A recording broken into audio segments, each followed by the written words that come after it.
प्यारो रघुवर लागत है मोहि प्यारो। अब अग्र स्वामी जी का रूप में ही तो मन लगाए। क्रीट मुकुट मकराकृत कुंडल, क्रीट मुकुट मकराकृत कुंडल, पीतांबर पटवारो, पीतांबर पटवारो, नयन विशाल माल मोतिन की, नयन विशाल माल मोतिन की, सखी तुम ने कुनिहारो,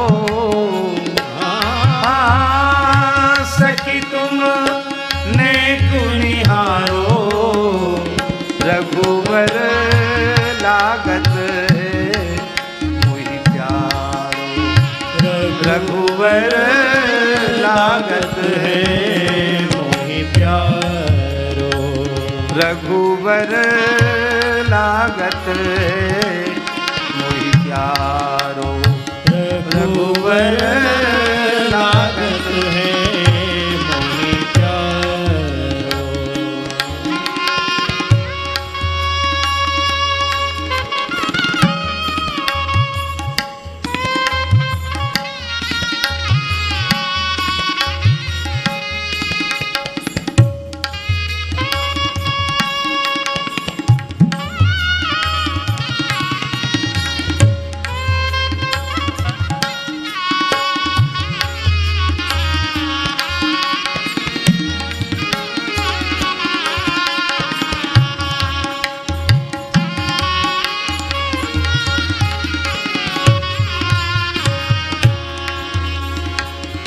अंग अंग अंग अंग रूप अनूप बन्यो है, अंग अंग रूप अनूप बन्यो है, चित से टरत नटारो, हाँ चित से करत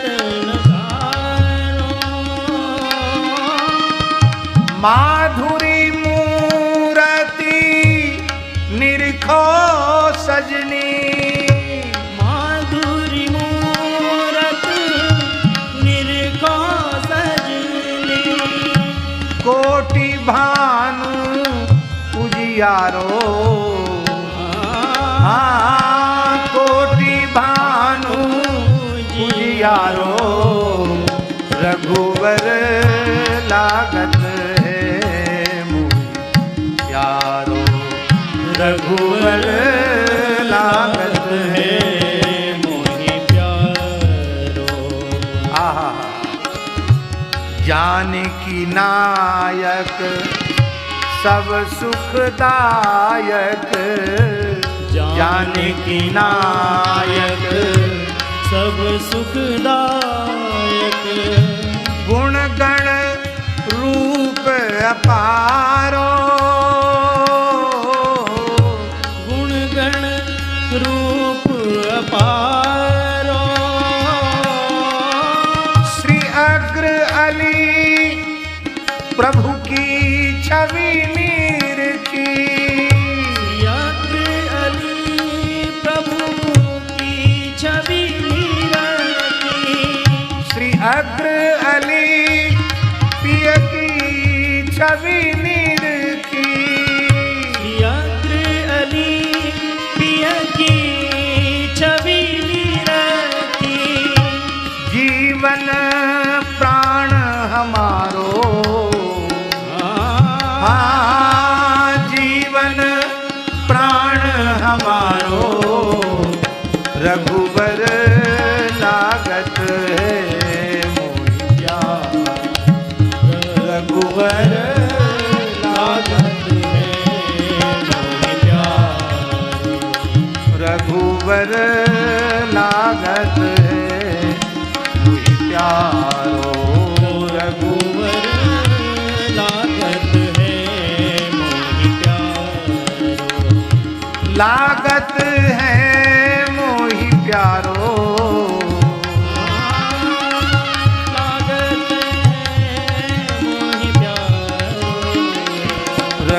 रघुवर लागत है प्यारो, रघुवर लागत है मोहि प्यारो। रघुवर लागत है मोहि प्यारो, रघुवर लागत है मोहि प्यारो।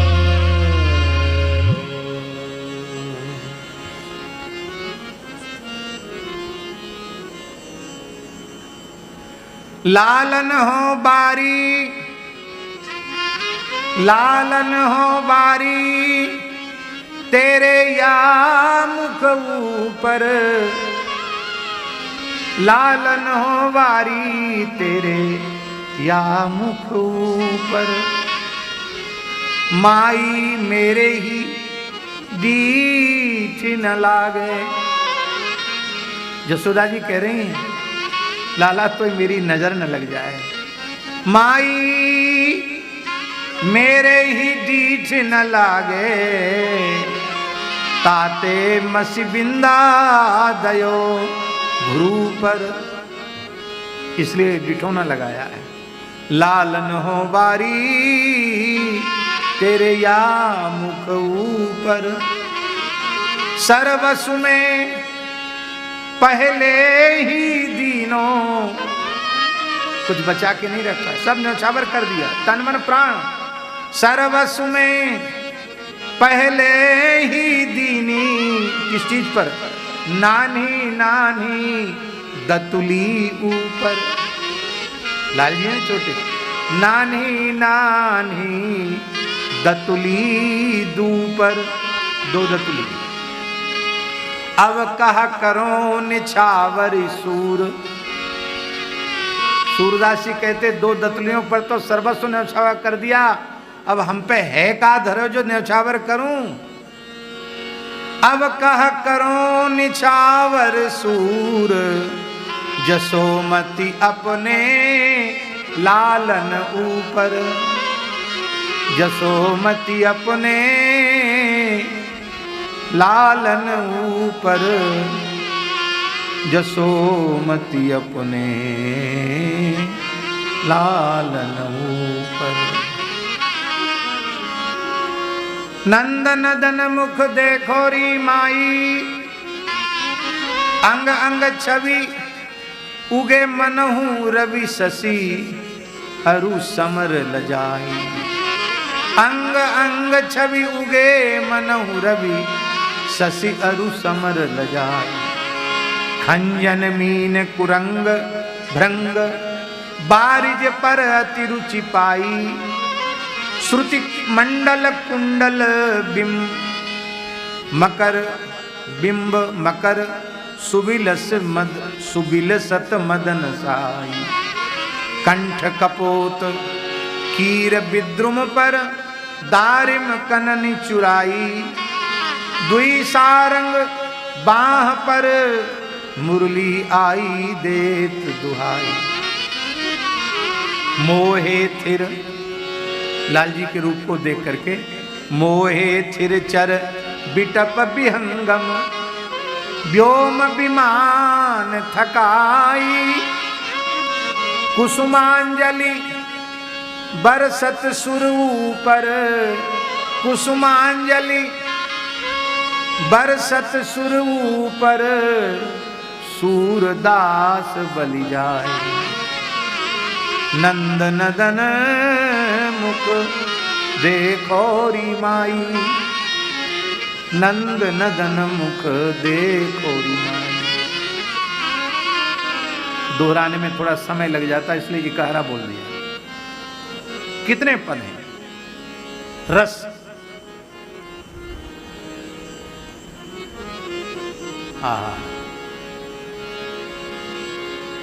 नाम का स्वाद जिन भाग्यशाली जीवों को मिल गया,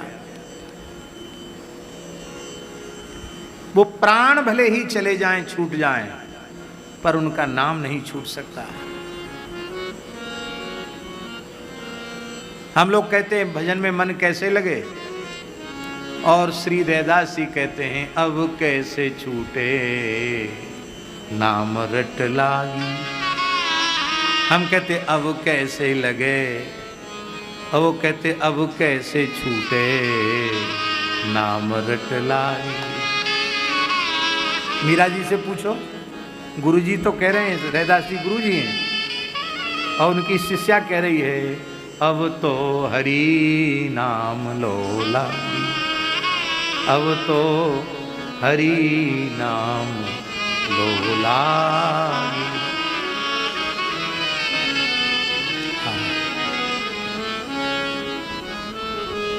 सकृदधर सुधाम स्वाम मोहिनी पाययित्वा। कहाँ का श्लोक है? भ्रमर गीत का। अभी रस का ही तो है। सकृदधर सुधाम स्वाम मोहिनी पाययित्वा। श्री राधा रानी कह रही हैं, इन प्राण प्रीतम श्याम सुंदर ने अधर सुधारस पिला दिया और अब जले पे नमक छिड़क रहे हैं, भौरे को भेज रहे हैं, तुमको भेज रहे हैं। भ्रमर गीत का भाव। रस, इनकी अधर सुधारस, इनके प्रसाद का रस, इनके नाम का रस, इनके रूप का रस, इनकी लीला का रस, इनकी कथा का रस, इनके रसिकों के संग का रस, इसका चस्का जिसको लग गया, हाय हाय क्या कहना है।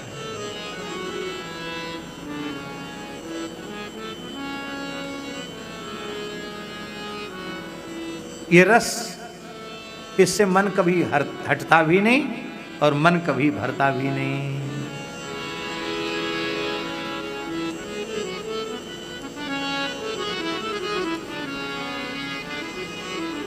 यदनुचरित लीला कर्ण पीयूष विप्रुट सकृदन विधूत द्वंद्व धर्मा विनष्टा सपदि ग्रह कुटुंबम दीनमुत्सृज्य दीना बहव इह विहंगा भिक्षुचर्यां चरन्ति। अरे पूरा रस की बात नहीं है भैया जी। राधा रानी कह रही हैं, इन कृष्ण के नाम रूप लीला की रस की एक बूंद, उसका स्वाद किसी भाग्यशाली को मिल जाए तो एक बूंद का स्वाद मिलते ही, रस मिलते ही उसके द्वंद्व धर्म नष्ट हो जाते हैं। ये संसार द्वंद्वात्मक है।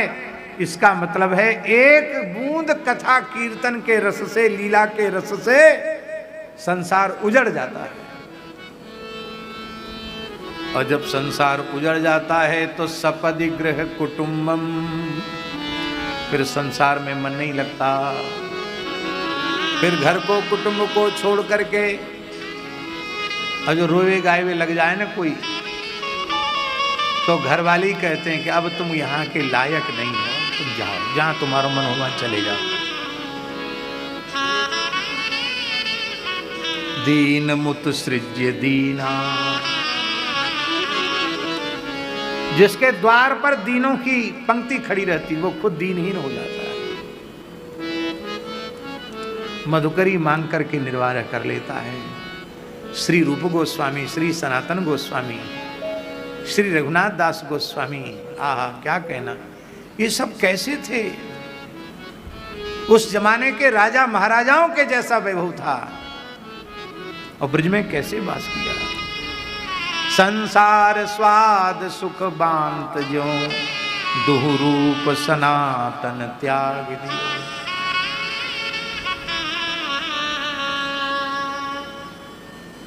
इस रस से किसी का मन हटेगा? कितनी बार कथा सुन चुके हो? क्यों बैठे हो? सवेरे ते जगे, कछु नित्य नियम किया, फिर लीला में बैठे, अब काहे कथा में बैठ गए? कितने समय तक कथा सुनते चले आए? मन भरे हो? आपका सुनते सुनते भली भर गया, हमारा तो कहते कहते भरा नहीं ना भरेगा। हम आदत से लाचार हैं। हम सोच रहे थे हम पूरा कर देंगे, पर पूरा कैसे होगा?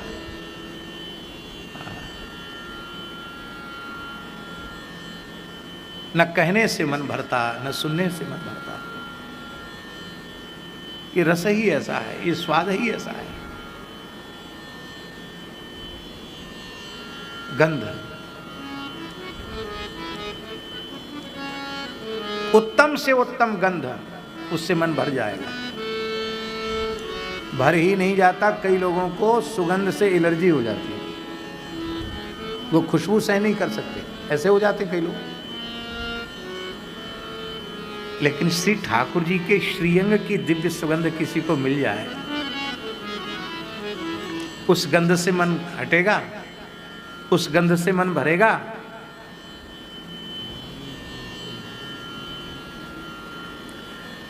ठाकुर जी के चरण जो है ना, वो चरण नहीं है भैया जी, वो कमल हैं, और रसिक जन भौरे हैं। वो उस कमल कोष से आधे क्षण के लिए भी बाहर आते नहीं, उसी में बैठे रहते हैं। उस गंध से मन भरता नहीं।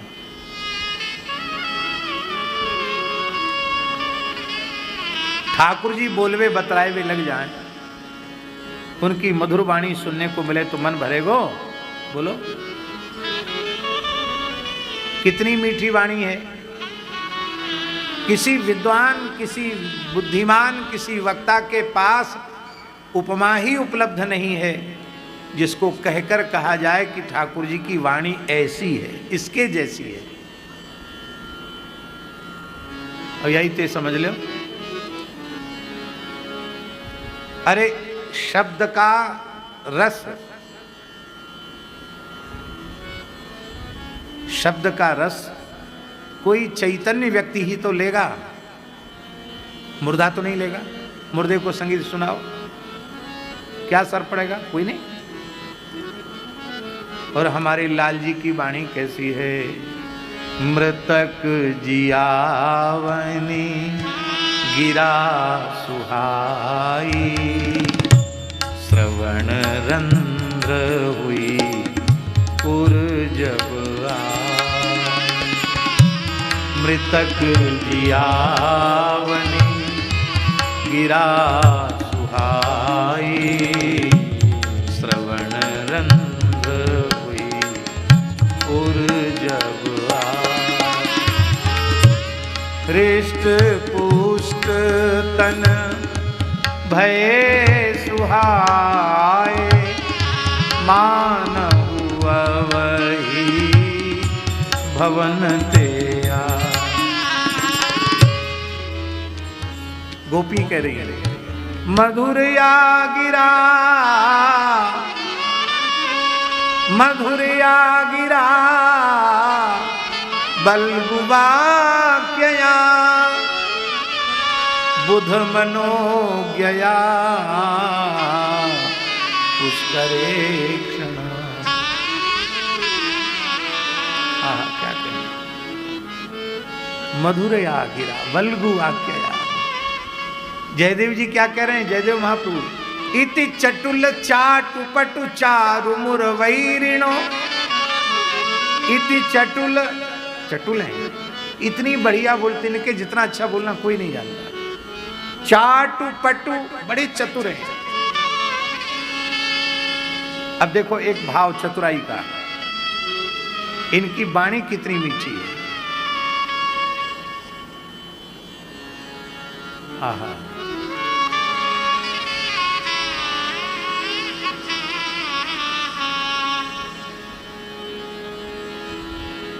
बदसि यदि किंचदपि, श्री किशोरी जी मान करके बैठी है।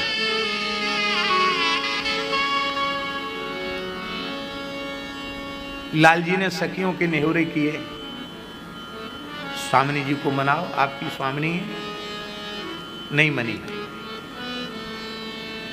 अंत में ललिता जी ने कही कि आप पे मान क्यों, आप ही मनाए सको। तो लाल जी चरणों में बैठे, सखियां लता रंध्र से मान रस का अनुभव कर रही है। क्या कह रहे हैं रसिक शेखर श्याम सुंदर? बदसि यदि किंचिदपि, आप कुछ तो कहिए। प्रेम तो मत कहो, थोड़े जोड़ते कहो, डांट के कहो, कहो तो सही, कछु तो बोलो। बदसी यदि किंचद, कुछ भी कहो तो आप बोलेंगी तो क्या होगा? दंत रुचि कौमुदी, आप जब बोलेंगी तो आपके अत्यंत मधुर अधर पल्लव विकसित होंगे, और जब आपके अधर पल्लव विकसित होंगे तो चंद्र किरण और कुंड कली को लज्जित करने वाली जो दंत किरण है वो जब प्रकाशित होगी तो मेरे हृदय में आपके वियोग का जो अंधकार छाया हुआ है वो तत्काल दूर हो जाए। बदसी यदि किंचदपि दंत रुचि कौमुदी, हरतु दरति मिरमति घोरम। ये अति घोर तिमिर का हरण कर लेगी। और रोचयति लोचन चकोरम, तब वदन चंद्रमा, आपका मुख चंद्रमा है और मेरे लोचन चकोर हैं। बदसी यदि किंचदपि दंत रुचि कौमुदी, हरतु दरति मिरमति घोरम।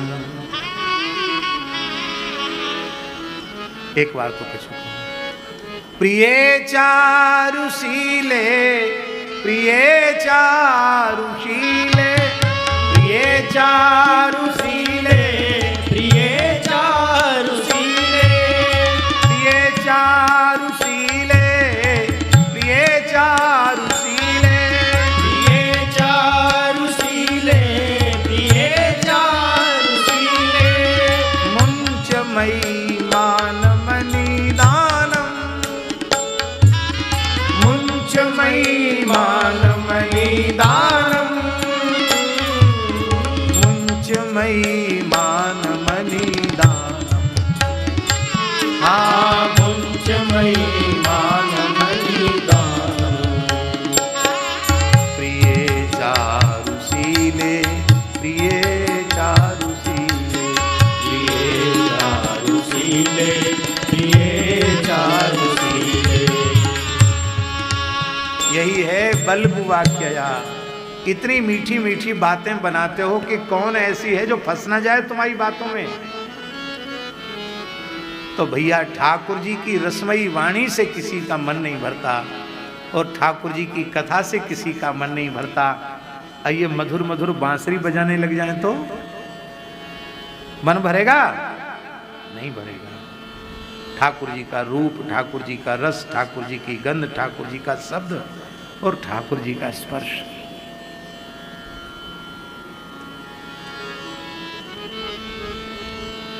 युगल प्रियालाल, इनमें कभी वियोग हुआ, कभी वियोग हो सकता है। ये नित्य सिद्ध अनादि दिव्य दंपति है।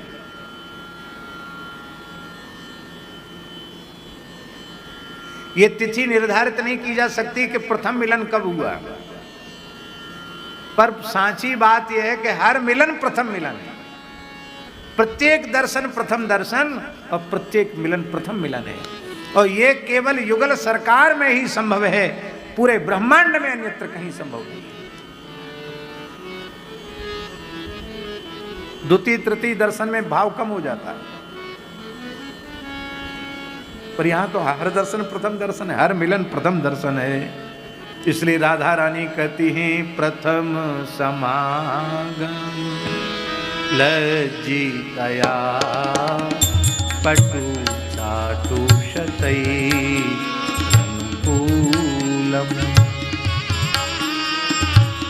प्रथम समागम लज्जितया पटु चाटु शतै अनुकूलम।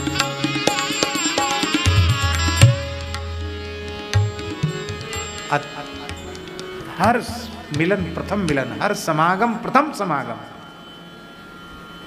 इसलिए प्रेम निरंतर वर्धमान रहता है। युगल का प्रेम घटता नहीं है, निरंतर बढ़ ही रहा है, बढ़ ही रहा है। न तो आज तक प्यारे ने प्यारी को देखा और न आज तक प्यारी ने प्यारे को देखा। दोनों ही परस्पर दो चकोर दो चंदा, फिर भी अतृप्त बने हुए। यही दशा सखियों की है, यही दशा ग्वाल वालों की है। भैया केवल इनका ही स्पर्श ऐसा स्पर्श है जिससे कभी मन नहीं भरता है। बात थोड़ी हल्की है, लेकिन साहित्यकारों ने कहा इसलिए हम उसको कह रहे हैं। साहित्य शास्त्र के विद्वानों ने कहा है कि नायक नायिका का एक बार रति सुख होने के बाद फिर नायक को नायिका का स्पर्श और नायिका को नायक का स्पर्श अप्रिय हो जाता है। इस साहित्य शास्त्र के विद्वानों का मत है। गृहस्थी लोगों के अनुभव में होता होगा।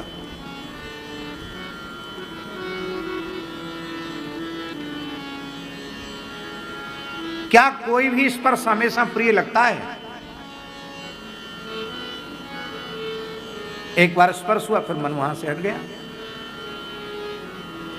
लेकिन किसी भाग्यशाली को इनको अंकमाल में भरने का अवसर मिल जाए, वो स्पर्श से मन हटेगा क्या? इसलिए मन का लगना वहीं माना जाएगा जहां मन जाने के बाद लौट के ना आवे। हम लोग बड़े मूर्ख हैं, बड़े भाग्यहीन हैं जहां मन नहीं लगता उन संसार के रूप रसगंध शब्द स्पर्श में बलपूर्वक मन को लगाते हैं और मन अतृप्त होकर ही वहां से वापस आ जाता है। असफल प्रयास कर रहे हैं लाखों जन्मों से। इसलिए हे नाथ, अब तो ऐसी कृपा करो कि आपके रूप में, आपके रस में, आपकी गंध में, आपके शब्द में, आपके स्पर्श में हम सबका मन लग जाए। फिर वहां से मन लौट कर संसार में आता नहीं।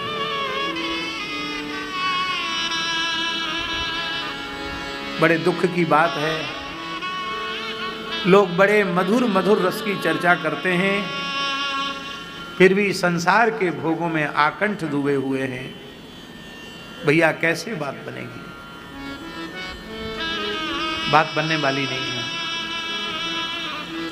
कबीरा मन तो एक है, भावे तहां लगाओ, चाहे हरि का भजन कर, चाहे विषय कमाओ।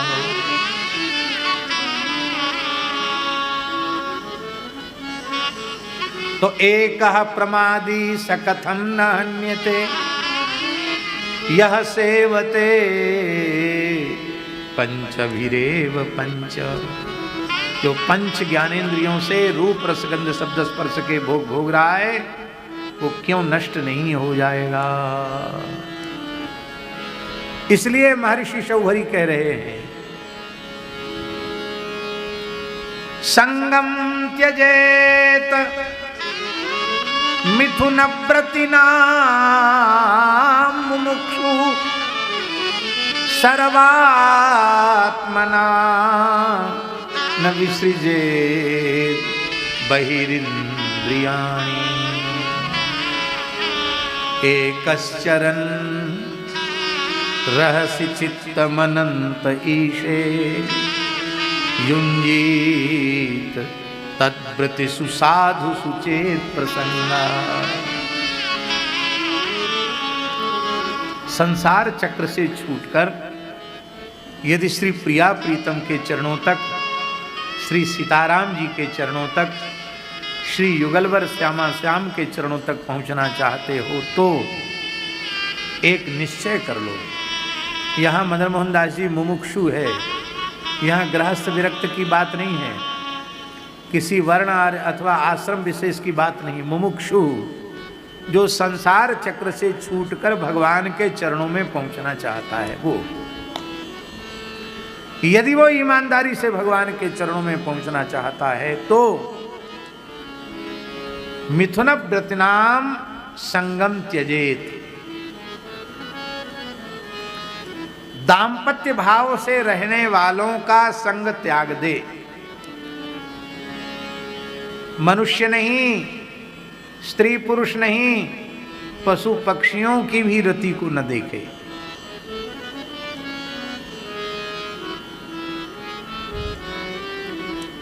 यहां भैया जी संग माने आसक्ति है, आसक्ति इनमें छोड़ दे।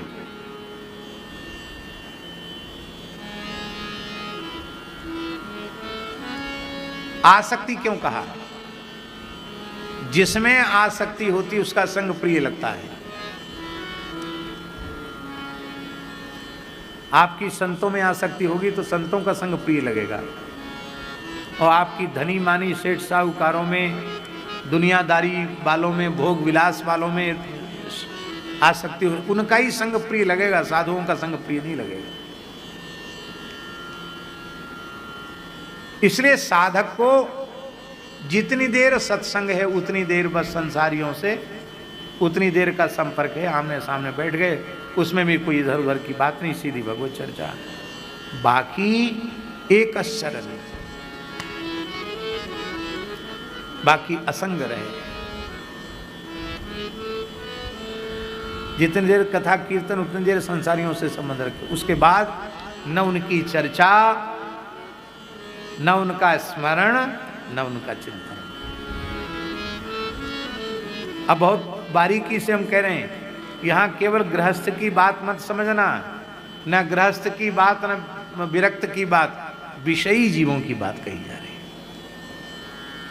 कोई गृहस्थ में ध्रुव प्रहलाद जैसा भक्त है, अम्बरीश जैसा भक्त है, कोई सुदामा जी के जैसा भक्त है, तो उसका स्मरण तो किया जाएगा। लेकिन केवल जो विष में आकंठ डूबे हुए हैं, ऐसे लोगों का संग मुमुक्षु पुरुष को त्याग देना चाहिए। देह गेह में आसक्त पुरुषों का संग त्याग दें,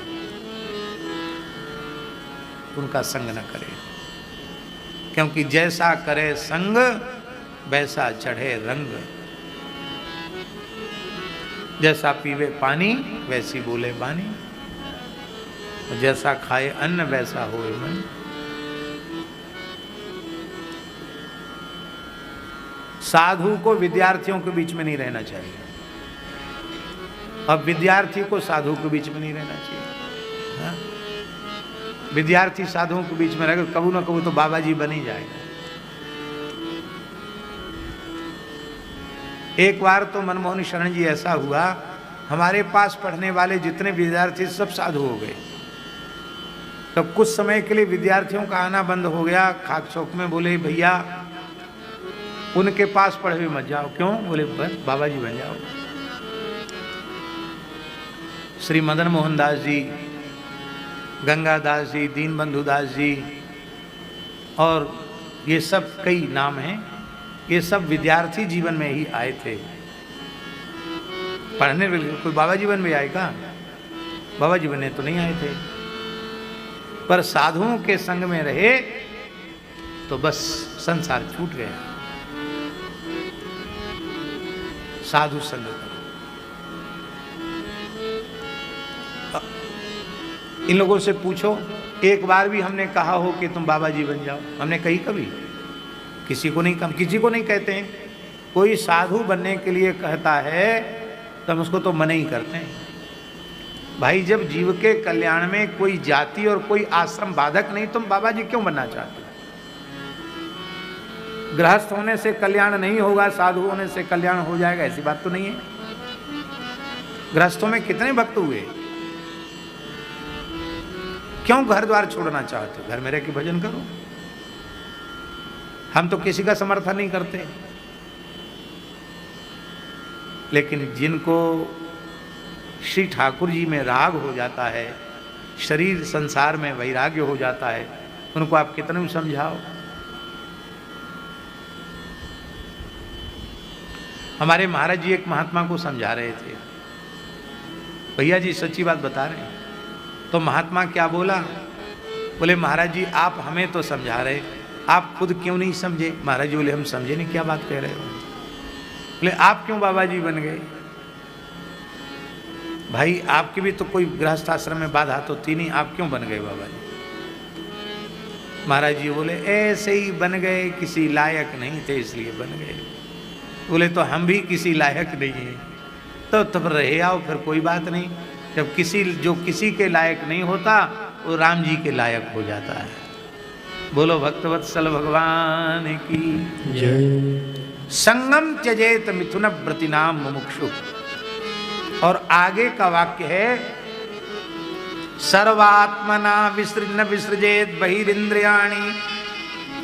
साधक का कर्तव्य है अपनी इंद्रियों को खुला न छोड़े।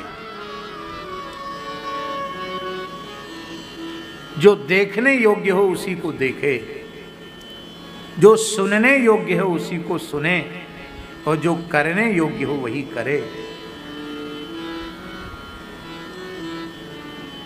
धर्म का, सदाचार का, संत सद्गुरु की आज्ञा का अंकुश लगाकर इंद्रियों पर रखे और एकश्चरण असंग होकर अकेला विचरण करे। क्योंकि बासे बहुनां कलह, ज्यादा भीड़ भाड़ में रहेगा तो लड़ाई झगड़ा होगा। बासे बहुनां कलह भवेद वार्ता द्वयोरपि। दो होंगे तो बातचीत होगी। एक एव चरे तस्मात् कुमारिया इव कंकण। एकाकी विचरण करे कुमारी के कंकण के समान। पर हम एक निवेदन करें आपको, एकांत सेवन साधकों के लिए नहीं है, एकांत सेवन सिद्धों के लिए। इसलिए जब तक ऐसी अवस्था ना आवे तब तक तो 10वीं साधुओं के बीच में ही आसन रखना चाहिए। पुराने संत कमरे में नहीं रहते थे, या तो खुले में रहते थे। महंत जी का निवास भी 10वीं संतों के बीच में ही होता था। महंत जी को चौकी मिल गई, बाकी लोग सब नीचे अपना अपना आसन बिछा के पड़े।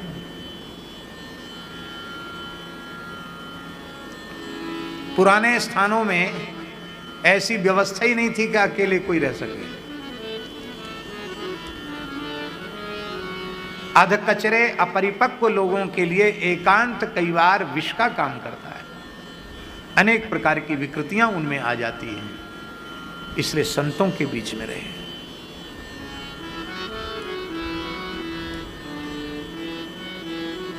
पूज्य संपूर्णानंद जी महाराज ने एक बात बताई कि वो जब बड़ी तीव्र वैराग्य था और वो विचर रहे थे कि कोई ऐसा संत मिले जो हमको पूर्ण बोध करावे, तो पन्ना के जंगल में एक संत मिले उनको। पन्ना मध्य प्रदेश है, उसके जंगल में एक संत मिले। उन संत का नाम था नीमा स्वामी। क्या नाम था? नीमा स्वामी नाम के संत मिले। उनके चरणों में प्रणाम किया। क्यों आए हो? बोले भाई मैं सर्वत्र ब्रह्म दृष्टि चाहता हूं, भगवत दृष्टि चाहता हूं, क्योंकि पूर्ण ज्ञान पूर्ण भक्ति सर्वत्र भगवत दृष्टि हो जाए। तो बोले हमारी बात मानोगे? हाँ बिल्कुल मानेंगे। तो उन्होंने कहा, नीमा स्वामी ने, ठंडी का समय था, उनका धूना चैतन्य था। बोले अपना सब कपड़ा लत्ता उतारो, उसी में डाल दो। सब उतार के डाल दिया। लंगोटी थी, बोले ये क्यों छूट गई, इसको भी डाल दो। वो भी डाल दिया। नंगे हो गए, दिगंबर हो गए। बोले अब किसी मठ मंदिर और कुटिया में मत रहो। ये धरती और ये आकाश यही तुम्हारी कुटिया है, यही तुम्हारा कमरा है, इसी में रहो, विचरो। किसी से बोलना नहीं। पशु पक्षी कीट पतंग मनुष्य स्त्री पुरुष कोई आवे, जो सामने पड़े नारायण कहकर मनी मन उसको प्रणाम करना। खाने पीने का भी इशारा नहीं करना। और ऐसे ही दिगंबर होकर विचरो, बस हो गया काम तुम्हारा, जाओ। तो संपूर्णानंद जी ने बताया, एक क्षण उन्होंने बैठने भी नहीं दिया अपने पास। बोले जाओ, हो गया तुम्हारा काम, जाओ। और बोले हम उनके वचनों में स्थित हो गए। 6 महीने बाद मुझे सारा ब्रह्मांड भगवत रूप में दिखाई देने लगा। पढ़े लिखे थे वो,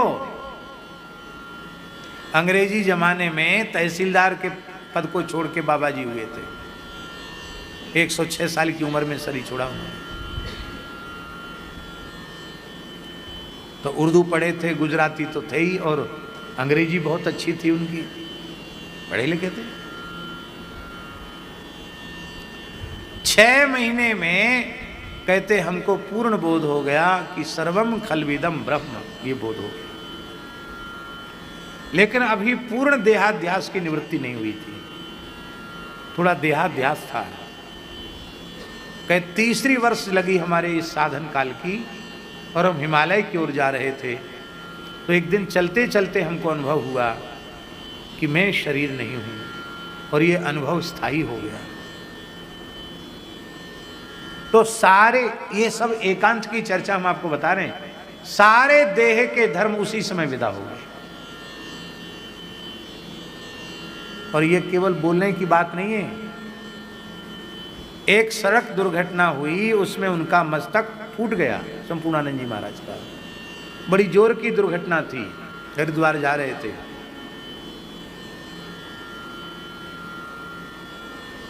पूज्य स्वामी चिदानंद जी के यहाँ, और वहां जब पहुंचे तो मस्तक सूज गया था, सारा उनका काशाय वस्त्र रक्त में भीजा हुआ था। वो घबरा के बोले चलो चलो हॉस्पिटल ले चलो। तो मौन थे। दुर्घटना के बाद भी हा हु आय हाय कुछ नहीं किया उन्होंने, चुपचाप जैसे थे पाषाणवत। स्लेट पर उन्होंने लिखा सोने की जगह बताओ। बोलिए कमरा, फट से सो गए, नींद आ गई। उनको बड़ा आश्चर्य हुआ कि ऐसी चोट में कोई सो कैसे सकता है, सो गए।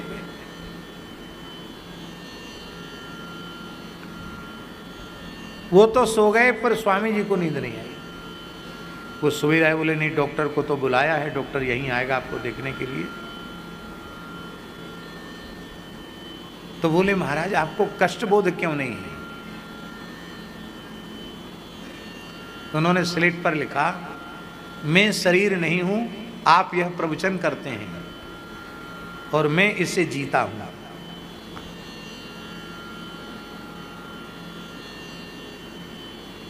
तो वो उन्होंने ये अनुभूति दास को बताई कि केवल खुले में रहना शुरू कर दो तो काम बन जाएगा।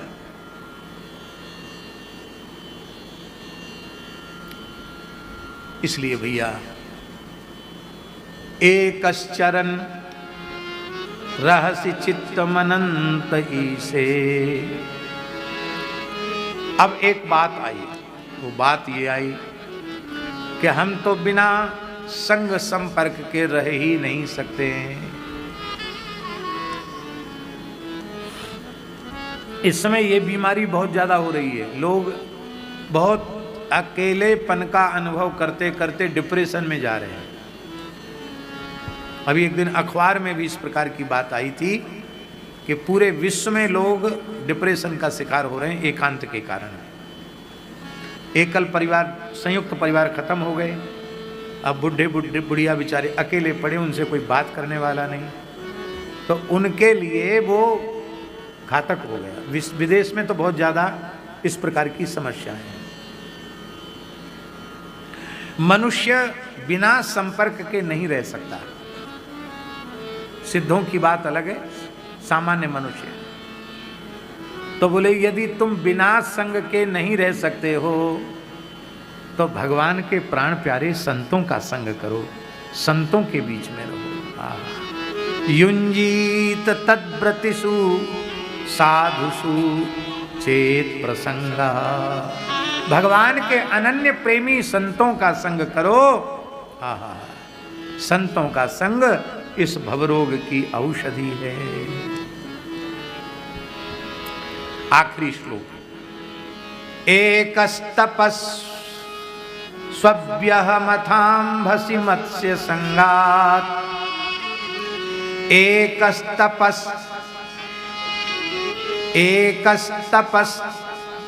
तपस्व्य स्वहमथाम्भसि मत्स्य संगात्। एकस तपस्वी अहम, मैं अकेला एक तपस्वी। अंभसी जल के भीतर, मत्स्य संगात, एक मछली के संग के कारण 15 पंच सहस्र सर्गा, इन विषयी मछलियों का संग करके 50 के चक्कर में फंस गया। समझ गए ना, 50 ब्याह कर लिए और फिर मेरी वासना का विस्तार कितना हो गया, 50 समुत पंच सहस्र सर्गा, 50 के 1 के 50 हो गए और 50 के 5000 हो गए। नान्तम व्रजाम्युभय कृत्य मनोरथानाम माया गुणैर्हृतमतिर विषयेर्थ भावा। विषयों में सत्य बुद्धि होने के कारण माया ने मेरी बुद्धि को हर लिया और लौकिक पारलौकिक भोगों की लालसा से मेरा मन इतना भर गया कि इतना भोग भोगने के पश्चात भी मेरी वृत्ति अभी तृप्त नहीं हुई है। इसलिए अब बहुत हो गया और अब मैं प्रमाद नहीं करूंगा। अब निश्चय कर लिया, अब लोन सानी राम अब नानसे, अब लोन सानी राम अब नानसे, अब लोन सानी राम अब नानसे, अब लोन सानी राम अब नानसे।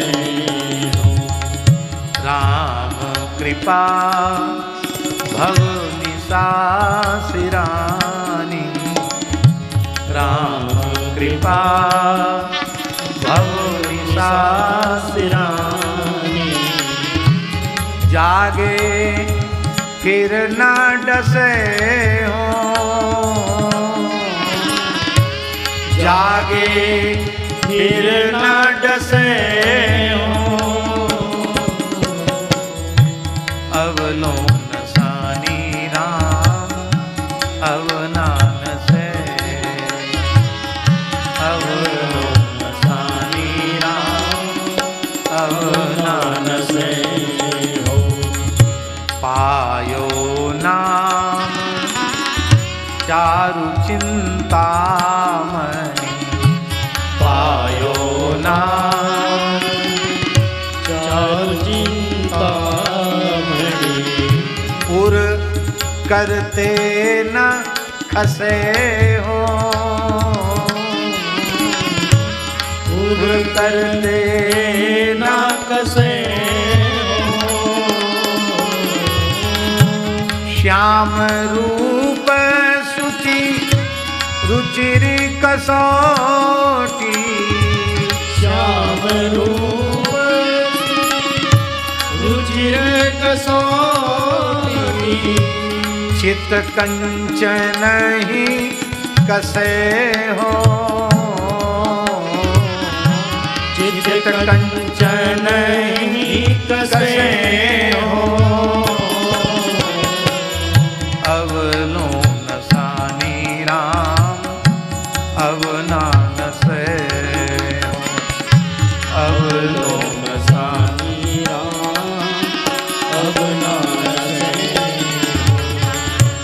परवश जानी हस्यो इन इंद्रीन, परवश जानी हस्यो इन इंद्रीन, निज बस वे ना हसे हो, निज बस वे ना हसे हो, मन मधुपहि प्रण करी तुलसी, मन मधुपहि प्रण करी तुलसी, रघुपति पद कमल बसे हो, रघुपति पद कमल बसे हो, अवलोन सानी राम अवनान से, अवलोन सानी राम अवनान से।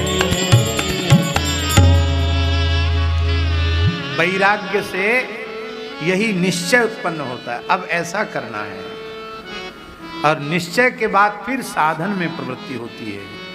फिर क्या होता है, बोले जानकी जीवन की बलि जई हूं, चित कह राम सीय पद परिहर, अब न कहूं चली जई हूं, उपजी उर प्रतीति सपने सुख, प्रभु पद विमुख न पय हूं, मन समेत या तन के बासिन, यह सिखावन दे।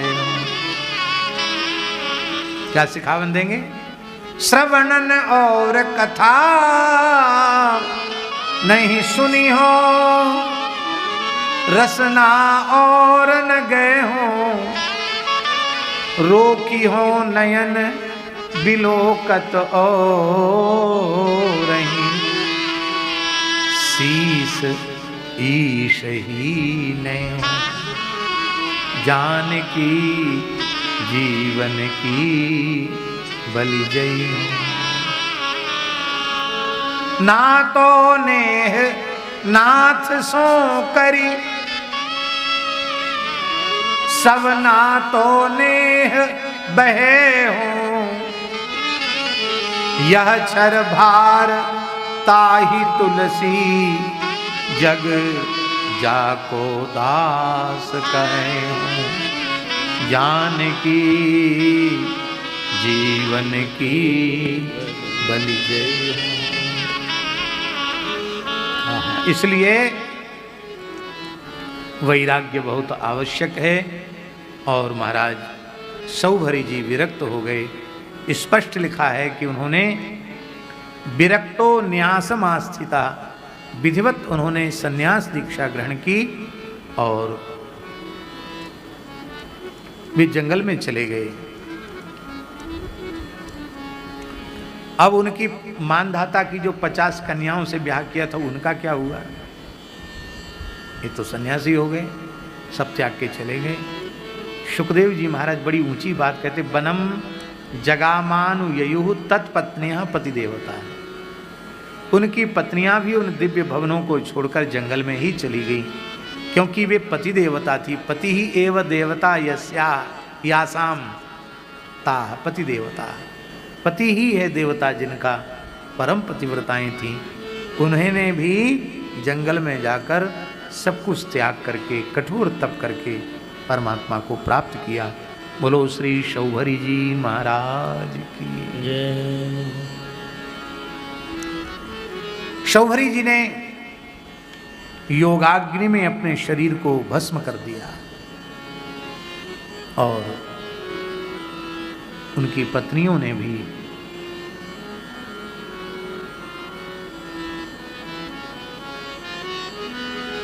अपने सतीत्व की अग्नि में अपने आप को भस्मसात कर दिया। और जो गति श्री सौभरी जी को प्राप्त हुई, वही गति उनकी 50 पत्नियों को प्राप्त हुई। ये बात हम इसलिए कह रहे हैं भैया जी कि महात्माओं का संग वो व्यर्थ नहीं जाता है।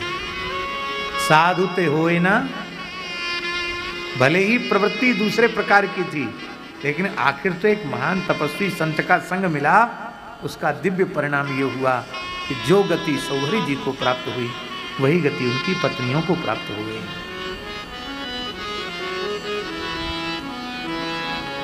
एक अम्बरीश की कथा तो आप लोग सुन चुके हैं। अब एक द्वितीय अम्बरीश की कथा सुनिए। मानधातुः पुत्र प्रवरो योऽम्बरीश प्रकीर्तितः। मानधाता के पुत्रों में सबसे बड़े पुत्र का नाम भी अम्बरीश था। ये द्वितीय अम्बरीश हैं। मानधाता के पिता का नाम था महाराज युगनाश्व, जिनकी कथा आप लोग सुन चुके हैं। कलश का जल पी गए थे तो उनके पेट से ही मांधाता का जन्म हुआ। तो यौवनाश्व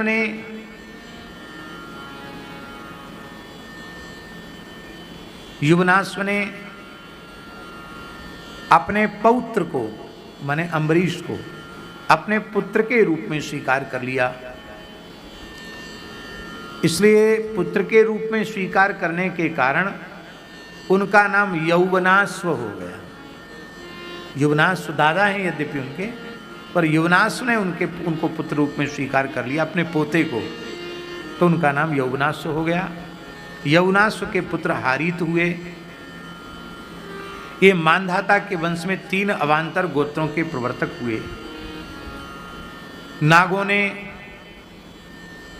अपनी बहन नर्मदा का विवाह पुरकुत्स से कर दिया था और नागराज वासुकी की आज्ञा से नर्मदा अपने पति को रसातल में ले गई और वहां भगवान की शक्ति से संपन्न होकर पुरकुत्स ने वध करने योग्य गंधर्वों को मार डाला। यद्यपि गंधर्व देवजाति होते हैं पर वो धर्म विरुद्ध आचरण करने लगे थे, इसलिए उनका वध कर दिया। इस पर नागराज ने प्रसन्न होकर पुरकुत्स को वर दिया कि जो इस प्रसंग का स्मरण करेगा उसे सर्पों से भय नहीं होगा। एक कल्प की कथा तो यह है कि सभी नदियां विवाहिता हैं पर नर्मदा जी कुंवारी हैं, और एक कल्प की कथा यह है जो हमने आपको सुनाई। इसलिए सर्प के जो गारुड़ मंत्र हैं सर्पों के भय से निवृत्ति के, उसमें नर्मदा जी का नाम आता है। रात्रि स्मरण में नर्मदा जी का नाम आता है। नागाल लब्ध वर सर्पात अभयम स्मरतामिदम, इस प्रसंग को जो सुनता है वो सर्पों से निर्भय हो जाता है। पुरकुत्स का पुत्र त्रसदस्यु था। त्रसदस्यु की चर्चा कल आप सुन चुके हैं। उनके पुत्र अनरण्य हुए। ये अनरण्य ही ऐसे महापुरुष थे जिनका शाप रावण को लगा था कि मेरे ही वंश में प्रभु अवतीर्ण होंगे और अरे दुष्ट तेरा वध करेंगे। इस प्रसंग का वर्णन वाल्मीकि रामायण में है, हम उसको संक्षेप में यहीं सुना देते हैं। अनरण्य यज्ञ कर रहे थे।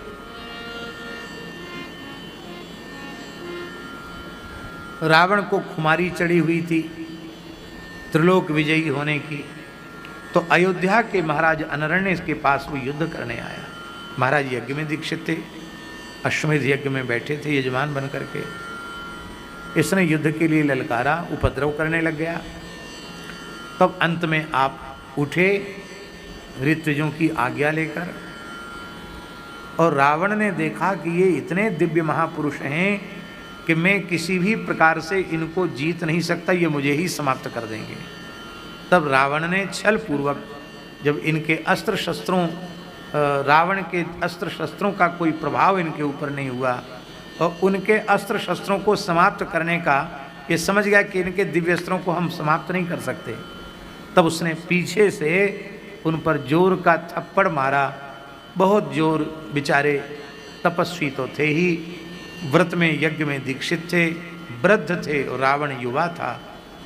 तो वो रावण के प्रहार से व्याकुल होकर अपने रथ से गिरे और उन्होंने शाप दिया, अरे दुष्ट, तूने अन्यायपूर्वक पीछे से मेरे ऊपर वार किया तो मैं तो तुझे साप से दग्ध कर सकता हूँ और शर से भी दग्ध कर सकता हूँ, वाण से भी, शस्त्र से भी और शाप से भी, लेकिन नहीं, लगता है ब्रह्मा जी ने तेरी आयु अभी कुछ शेष छोड़ दी है, इसलिए मैं तेरा वध नहीं करूँगा, पर मैं तुझे शाप देता हूँ, मेरे वंश में ही भगवान अवतीर्ण होकर तेरा वध करेंगे। अनरण्य के वचन को ही सत्य करने के लिए भगवान ने सूर्य वंश में अवतार लिया और रावण का वध किया। अनरण्य के हर्यस्व और हर्यस्व के अरुण और अरुण के त्रिबंधन हुए। त्रिबंधन के पुत्र सत्यव्रत हुए और इसी सत्यव्रत का एक नाम त्रिशंकु हुआ। सत्यव्रत का ही नाम त्रिशंकु हो गया। त्रिशंकु का चरित्र यद्यपि इसमें बहुत संक्षेप में है, 1-2 श्लोकों में है। इतना ही है तस्य सत्यव्रतः पुत्रस्त्रिशंकुरित विश्रुतः प्राप्तश्चांडालताम शापात गुरोः कौशिक तेजसा। इतना ही चरित्र है। और दूसरा श्लोक है सशरीरो गत स्वर्गम अद्यापि दिव्यदृश्यते पतितो वाक्शिरा देवैश्चैनैव स्तंभितो बलात्। पर यह कथा हम जरूर सुनाएंगे, या लिए सुनाएंगे कि भैया त्रिशंकु मत बनियो। ये भी पवित्र सूर्य वंश में उत्पन्न हुआ था। त्रिशंकु नाम इसका सत्यव्रत था। ये वशिष्ठ जी के पास पहुंच गया, यजमान है वशिष्ठ जी का। बोले गुरुजी हमको सशरीर स्वर्ग भेज दीजिए। वशिष्ठ जी मुस्कुराए, बोले राजन यद्यपि तुम सूर्यवंशी राजा हो, अयोध्याधिपति हो, सारी धरती के चक्रवर्ती सम्राट हो, पर तुम्हारा ऐसा तप और तेज नहीं है कि तुम सदैव स्वर्ग जा सको। धर्म का आचरण करो और फिर स्वाभाविक जब अपने समय को पूर्ण करके फिर तुम स्वर्ग जाओगे, पुण्य लोकों में जाओगे। सशरीर तुम स्वर्ग जाने के अधिकारी नहीं हो। इसको सदैव स्वर्ग जाने की इच्छा इसलिए उत्पन्न हुई क्योंकि तमाम सूर्यवंशी पूर्वज ब्रह्मलोक तक जाते रहे। दशरथ जी जाते थे, दशरथ जी का रथ दशों दिशाओं में जाता था, पूरे ब्रह्मांड में दशरथ जी की अव्याहत गति थी।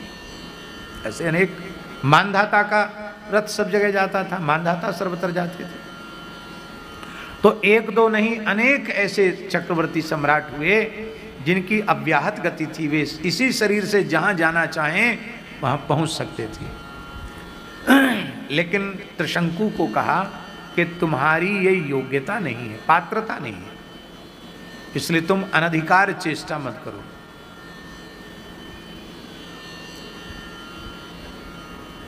गुरुजनों की बात ज्यों की त्यों मान लेनी चाहिए, उसमें अपनी ज्यादा बुद्धि नहीं लगानी चाहिए,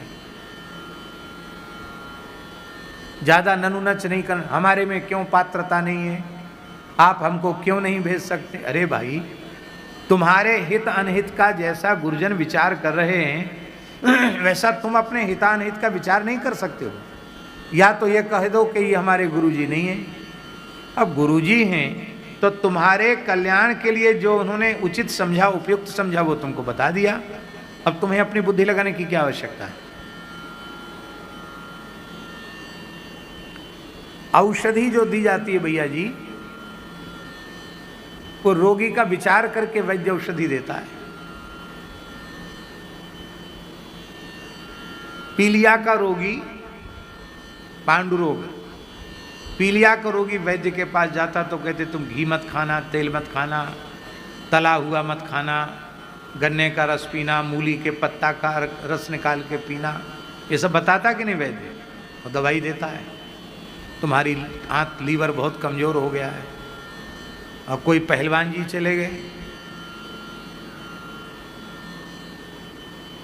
उनको पीलिया नहीं है, उनकी बीमारी यही कि वो पता नहीं क्यों कमजोर हो रहे हैं। तो वैद्य ने कहा कि ठीक है, हम बढ़िया रसायन तुमको देते हैं, रोज बढ़िया बादाम का हलवा, खूब, थोड़ा नहीं, भर थाली, और बढ़िया अधोटा दूध, 5 सेर अधोटा दूध पियो और कम से कम सेर सवा सेर हलवा खाओ। और गिरिराज जी की 2 परिक्रमा रोज करो, एक सवेरे एक संध्या को। कुछ दंड कसरत कर लिया करो। अब पीलिया का रोगी वहीं खड़ा था, उसने कहा वैद्य जी हमका तुम्हारे दुश्मन है, इनको तो बादाम का हलवा, रबड़ी और अधोटा दूध बता दिया, और हमको कहते खाली मूली का पीला पीला पत्ता, वो भी पुराना पत्ता, उसी का रस निकाल के पियो, गन्ने का रस पियो और पालक का जूस पियो, और हमको दूसरी चीज़ तुम बता नहीं रहे हो। अरे भाई, वैद्य विचार करेगा ना कि पीलिया के रोगी को क्या देना चाहिए और पहलवान जी कमजोर हो रहे हैं तो उनको क्या देना चाहिए। सदगुरु वेद बचन विश्वासा, संयम यह न विषय की आशा। गोस्वामी तुलसीदास जी ने, इस भवरोग के वैद्य का नाम है सदगुरु। तो हमें क्या करना है, वचन विश्वासा, वे जो कह दें उसको ज्यों का त्यों मान लो। काम बन जाएगा।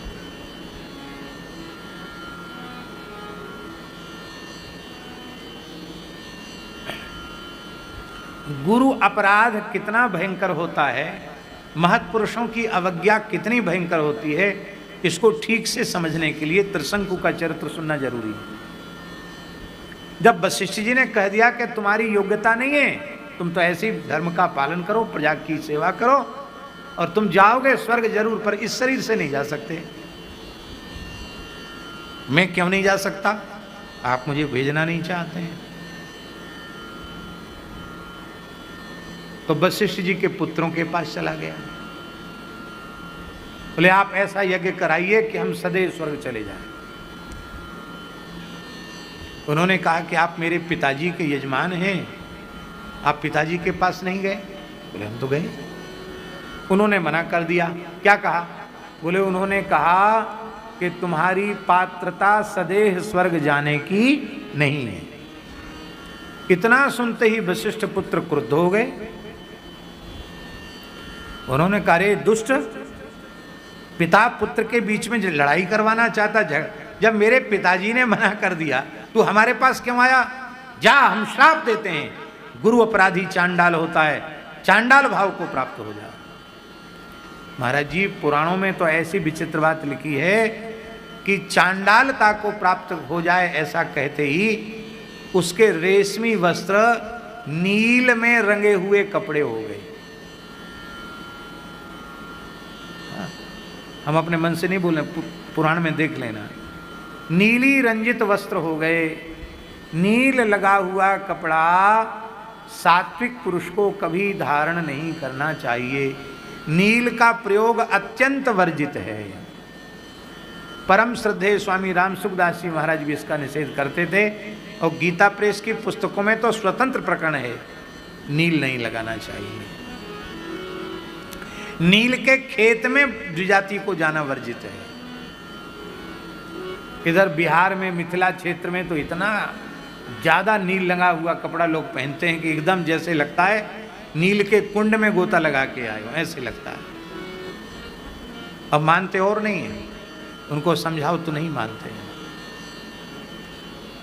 उसके केस सुई के माफिक हो गए, ऐसे हो गए।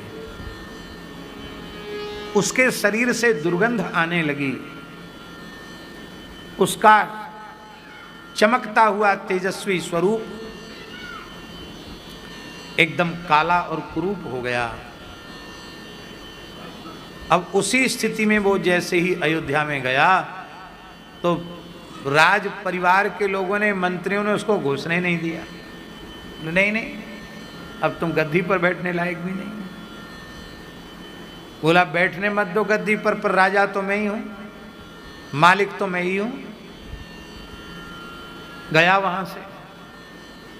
एक गुरु तिरस्कार का परिणाम था। गया वहां से, उसको पता चला कि वशिष्ठ जी और विश्वामित्र जी का झगड़ा चल रहा है, तो वहां चला गया।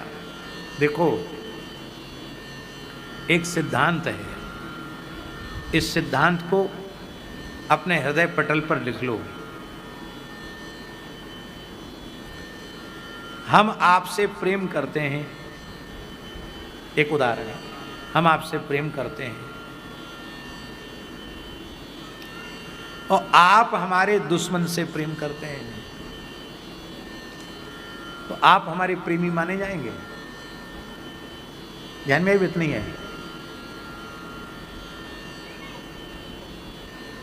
आप जिससे प्रेम करते हैं वह आपके प्रबल शत्रु से प्रेम कर रहा है, तो आप उस प्रेमी को अपना प्रेमी मानेंगे? शत्रु का शत्रु भी शत्रु होता है और मित्र का मित्र भी मित्र होता है। इसलिए प्रेम का सिद्धांत यह है कि हम प्रेम जिससे करते हैं उससे भले ही कमती प्रेम करें, वह जिससे प्रेम करता उससे ज्यादा करें प्रेम। हम ठाकुर जी से प्रेम करते हैं और ठाकुर जी संतों से प्रेम करते हैं, तो हम ठाकुर जी से ज्यादा संतों से प्रेम करें। और ठाकुर जी के तो भगत बने और संतों को फूटी आंख न देखें, तो भैया जपते जपते माला भले ही घिस जाए तुम्हारी, ठाकुर जी प्रसन्न है व्यवहारी ना है। हम ठाकुर जी से प्रेम करते हैं और ठाकुर जी कहते गैया लगे मोही प्यारी जग पालन हारी, गैया लगे। रास बिहारी भगवान गाते हैं गैया लगे मोही प्यारी जग पालन हारी, गैया लगे। अब ठाकुर जी को तो गैया प्यारी लग रही है और तुम गैयान को डंडा दे के भगाए रहे हो। अपने खेत खलिहान से तो गैया को निकाल दिया, अपने हृदय से भी तुमने गाय को निकाल दिया। गाय की सेवा नहीं करते हो, गाय से प्रेम नहीं करते हो, तो तुम क्या खाक भगवान से प्रेम करते हो। प्रेम का सिद्धांत, जिससे प्रेम करो वह जिससे प्रेम करता उससे भी प्रेम करो, और वह जिसके प्रति शत्रु उसका वैर भाव है उसका बिल्कुल त्याग करो। जाके प्रिय न राम वैदेही तजिए ताहि कोटि बैरी सम यद्यपि परम सने। इसका कर्तव्य था, वह दुखी होकर फिर से वशिष्ठ जी के चरण पकड़ लेता, कहता गुरुजी एक बार आपकी बात को नहीं माना, उसका दुष्परिणाम ये हुआ, मुझे प्रायश्चित बताइए। अब गुरुजी दयालु हैं, गुरु हैं दयालु दीन वत्सल, राम संशय छोड़ दे, तेरा भला हो जाएगा, तू रह पड़ा दरबार में। लेकिन गुरुजी के पास नहीं गया, गुरुजी से प्रबल विरोध रखने वाले विश्वामित्र जी के पास चला गया। कहो अयोध्याधिपति महाराज, आपकी ये दशा कैसे होगी। रोते हुए उसने कहा कुछ मत पूछो महाराज, गुरुजी की सेवा की उसका फल यही मिला हमको। सारी बात बताई। विश्वामित्री जी बोले अरे तुम्हारे गुरुजी कोई अब ज्यादा शक्ति वक्ति उनमें नहीं है, तो हो गए पुराने वो। मैं तपस्वी हूं, मैं शक्ति संपन्न हूं, जो काम तुम्हारे पुरोहित वशिष्ठ न कर सके वो काम मैं करके दिखाऊंगा। यज्ञ कराऊंगा, तुम्हें स्वर्ग भेजूंगा। प्रसन्न हो गए, सारी व्यवस्था कर दी।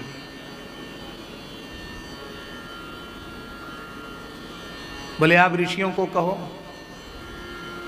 ऋषि कुमारों को कहो कि वो यज्ञ में आवे, न्योता दो। ऋषि नहीं आए। वशिष्ठ जी के पुत्रों को ही पास भेज दिया। विचित्र बात है, वशिष्ठ जी के पुत्रों के ही पास भेज, उनसे कहो कि यज्ञ में आइए। यज्ञाचारी कौन है? वशिष्ठ पुत्रों ने कहा वाह बहुत बढ़िया है, हम जरूर आएंगे तुम्हारे यज्ञ में। यजमान तो चांडाल है और आचार्य क्षत्रिय है, वो ब्राह्मण नहीं है। आचार्य क्षत्रिय है और यजमान चांडाल है, हम जरूर आएंगे तुम्हारे। समझ गए ना, माने हम बिल्कुल नहीं आएंगे तुम्हारे यज्ञ में। उसने ज्यों की त्यों बात विश्वामित्र बाबा को बता दी। बोले अच्छा, इस समय तुम मेरे यजमान हो, तुम्हें चांडाल कहा, मुझे क्षत्रिय कहा, मैं शाप देता हूं वो सब वशिष्ठ के पुत्र चांडाल हो जाए। शाप दे दिया। अब ये घटना पूरी जगह फैल गई कि लोग वशिष्ठ जी के 50 पुत्रों को तो उन्होंने चांडाल होने का शाप दे दिया।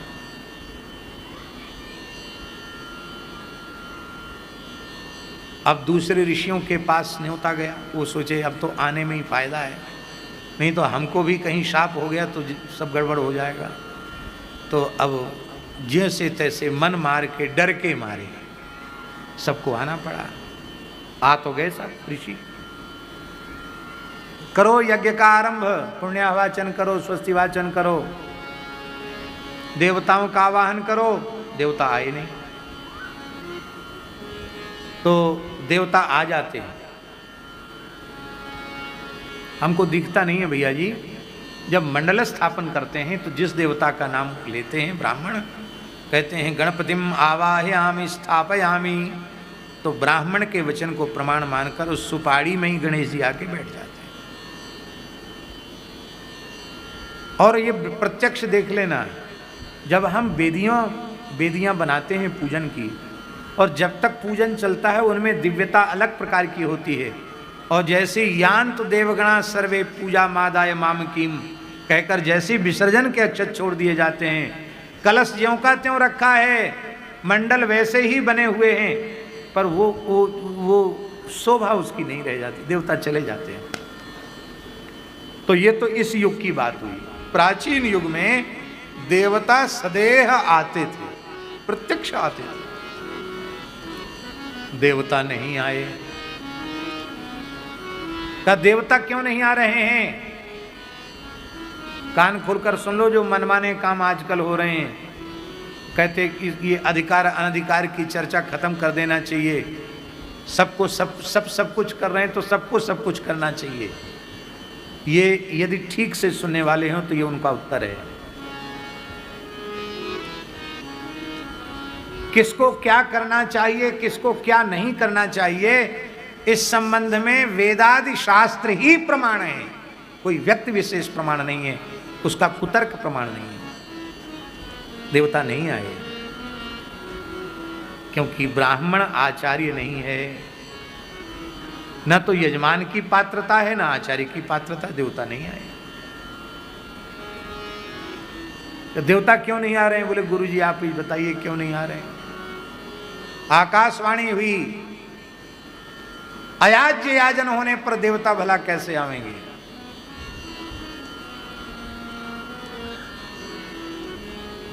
ना आचार्य में पात्रता, न यजमान में पात्रता, देवता क्यों आएंगे? ये तो अयाज्य याजन हो रहा है। इतना सुनते ही क्रोध में भर गए विश्वामित्र जी। उन्होंने कहा यज्ञ की आवश्यकता नहीं है, मैं अपने तपोबल से तुमको स्वर्ग भेजता हूं। और आपने आचमन प्राणायाम किया, हाथ में जल लिया और कहा त्रिशंको स्वर्गम गच्छ। उनके मुंह से निकलते ही स्वर्गम गच्छ, वो बैठा हुआ हमारा जजमान के आसन पर त्रिशंकु सर सर सर सर सर सर सर स्वर्ग चला गया।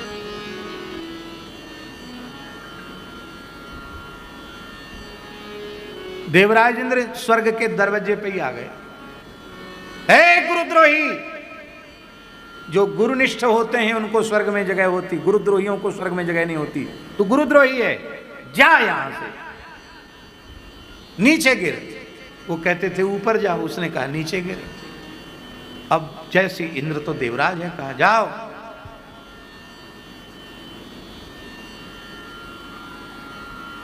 नीचे जा जैसे ही कहा, अब नीचे सिर ऊपर पैर, और त्रिशंकु वहां से जितनी तेजी से ऊपर गया था उतनी तेजी से नीचे आने लग गया। चिल्लाया बचाओ बचाओ बचाओ। विश्वामित्र जी को दया आ गई। तिष्ठ, ठहर जा, महात्मा है, कह दिया तिष्ठ, वहीं ठहर गया। बोले गुरुजी अब तो और बुरा हो गया। क्या? बीच में ही लटक गए, ना ऊपर को जाए रहे ना नीचे को आए रहे। अब कहा होएगो मेरो? विश्वामित्र जी बोले कहा होएगो तेरो, तेने हमारो तो मटिया मेट कर दियो। लाखन बरस की तपस्या क्रोध करके साप दे के साथ नष्ट भ्रष्ट कर दी तूने, और तेरे जैसे गुरुद्रोहियों की यही सजा है, वहीं लटक, न ऊपर जा सकता न नीचे। जब तक यह सृष्टि रहेगी, महाप्रलय नहीं होगा, तब तक इसी प्रकार से तुझे लटकना पड़ेगा।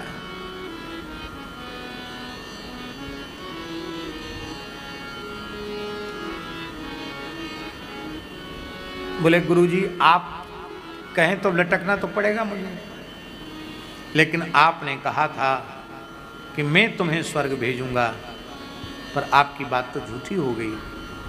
आप अपनी बात को सत्य कीजिए। तब श्री विश्वामित्र जी ने त्रिशंकु नाम का तारा है, आज भी है, आकाश में दिखाई पड़ता है। त्रिशंकु के चारों ओर विश्वामित्र जी महाराज ने एक नया स्वर्ग बना दिया।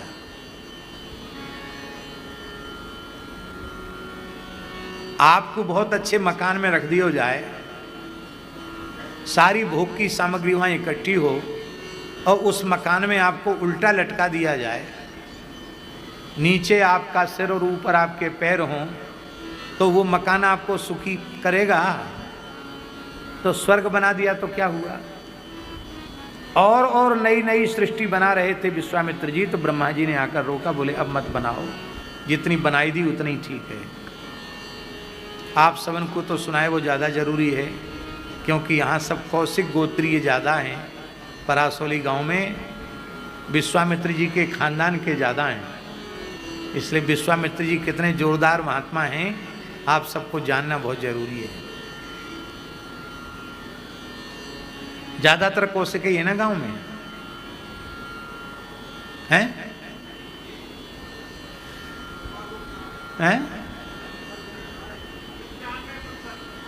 95%। वाह, क्या कहें, सब विश्वामित्र बाबा के खानदान के हैं। पर कितने दृढ़ निश्चयी विश्वामित्र जी, जब तक ब्रह्मर्षि पद प्राप्त नहीं कर लिया तब तक उन्होंने चैन नहीं लिया। इस त्रिशंकु की छाया जहां पड़ती है वो निषिद्ध क्षेत्र हो गया, मगध क्षेत्र हो गया। त्रिशंकु की छाया जहां पड़ती है, और शास्त्र में ऐसा लिखा है कि जहाँ त्रिशंकु ग्रह की छाया पड़ती है, गुरुद्रोही की छाया पड़ने के कारण वह क्षेत्र अपवित्र माना गया। वहाँ मरने से सदगति नहीं होती, पुण्य लोक प्राप्त नहीं होते। पूज्य गुरुदेव भक्तमाली जी कहते थे कि उस क्षेत्र में जहाँ मगह की सीमा लगती है, बोले काशी में पुराने समय में ये परंपरा रही है कि मगहर में रहने वाले जब मरने लग जाते थे तो मरणासन्न व्यक्ति को तत्काल काशी ले आते, गंगा पार करा के काशी की सीमा में ले आए। यहाँ नहीं मरना चाहिए, काशी के क्षेत्र में मरे। तो महाराज जी कहते थे बचपन में जब काशी में पढ़ते थे वे दृश्य खूब देखते थे। आज भी काशी में कम से कम 200-300 किलोमीटर तक के लोग संस्कार करने के लिए लोग वहीं आते हैं, काशी में आते हैं। काशी में संस्कार की भी महिमा है। पर श्री कबीरदास जी जीवन भर काशी में रहे और अपनी अंतिम लीला करने मगहर चले गए।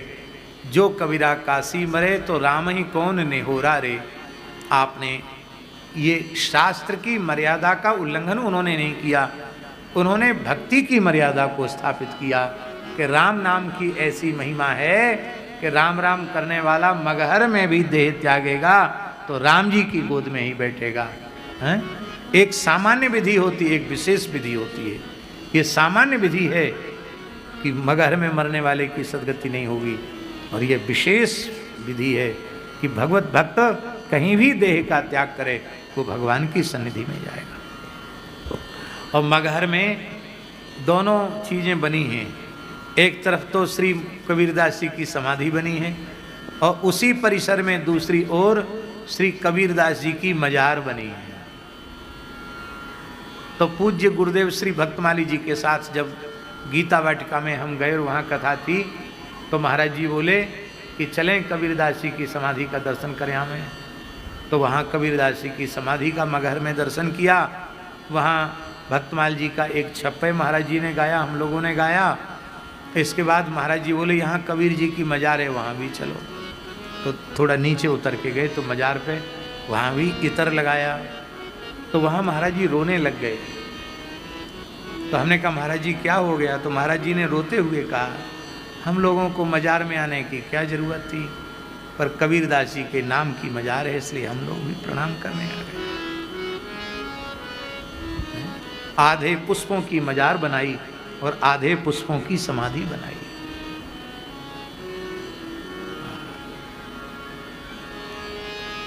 गुरु अपराध न करे।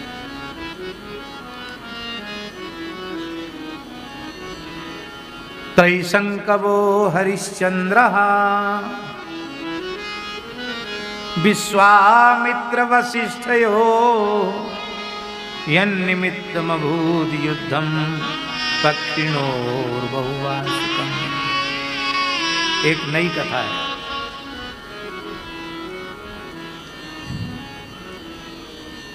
हरिश्चंद्र की कथा तो आप सब सुन जानते ही हैं, सत्यवादी हरिश्चंद्र। पर यहाँ हरिश्चंद्र की कथा दूसरे प्रकार की है। दोनों ही कथा उन्हीं हरिश्चंद्र की है।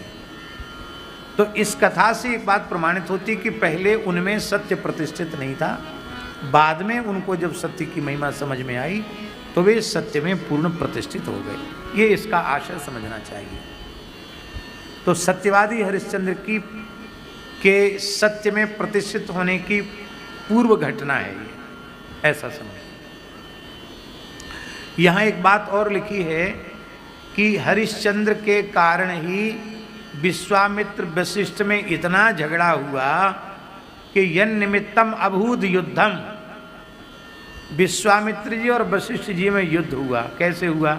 दोनों ही पक्षी बन गए और पक्षी बनकर बहुवार्षिकम सैकड़ों वर्षों तक लड़ते रह गए आकाश में। पक्षी बन के, पक्षी बन के क्यों लड़े? वो बड़ी विचित्र बात है। ऐसी अपनी चिमटा और अपना दंड कमंडल लेके लड़वे लग जाते हैं। भैया महात्मा भजन करते ही अच्छे लगें, लड़ाई झगड़ा करते महात्मा अच्छे नहीं लगें। तो कहीं ऋषियों का वेश कलंकित न हो, इसके लिए युद्ध की इच्छा हुई तो पक्षी बनकर युद्ध किया। इससे भी प्रेरणा लेनी है। हमारे महाराज जी कहते कि पंडित जी महाराज, पंडित श्री भक्तमाली जी महाराज कहते साधु दो ही समय अच्छे लगते हैं। कब? बोले या तो पंगत करते समय या माला फेरते समय। झगड़ा करते समय ठीक नहीं लगते। इससे हरि गुरु संत इन सब की निंदा होती है। इसलिए साधुओं को लड़ाई झगड़े से दूर रहना चाहिए। जहाँ कलह हो वहाँ धीरे से वहाँ से किनारे हो जाए अथवा मौन हो जाए। परम पूज्य श्री गोकुल भवन वाले परमहंसी महाराज की वाणी है, यदि इसी जन्म में इसी शरीर से भगवान की प्राप्ति करना चाहे तो कोई 100 जूता मारे और 1000 गाली दे तो भी उफ न करे, सिर नीचे से ऊपर न उठावे, तो इसी जन्म में भगवान मिल जाएंगे। दूसरा वाक्य है श्री गोकुल भवन वाले परमहंस जी का, यही जन्म में भगवान की प्राप्ति करनी चाहो तो घूर है जाओ। घूर जाने? घूरा जिस पे लोग कचरा फेंकते, घूरा बन जाओ, भगवान मिले। बाबा संतों के लक्षणों में सबसे पहला है तितिक्षवा, इसके बाद कारुणिक सुहृदा सर्वदेही नाम, अजात शत्रुवत् शांता साधव साधुभूषण। सबसे पहला लक्षण है तितिक्षवा, सहनशील।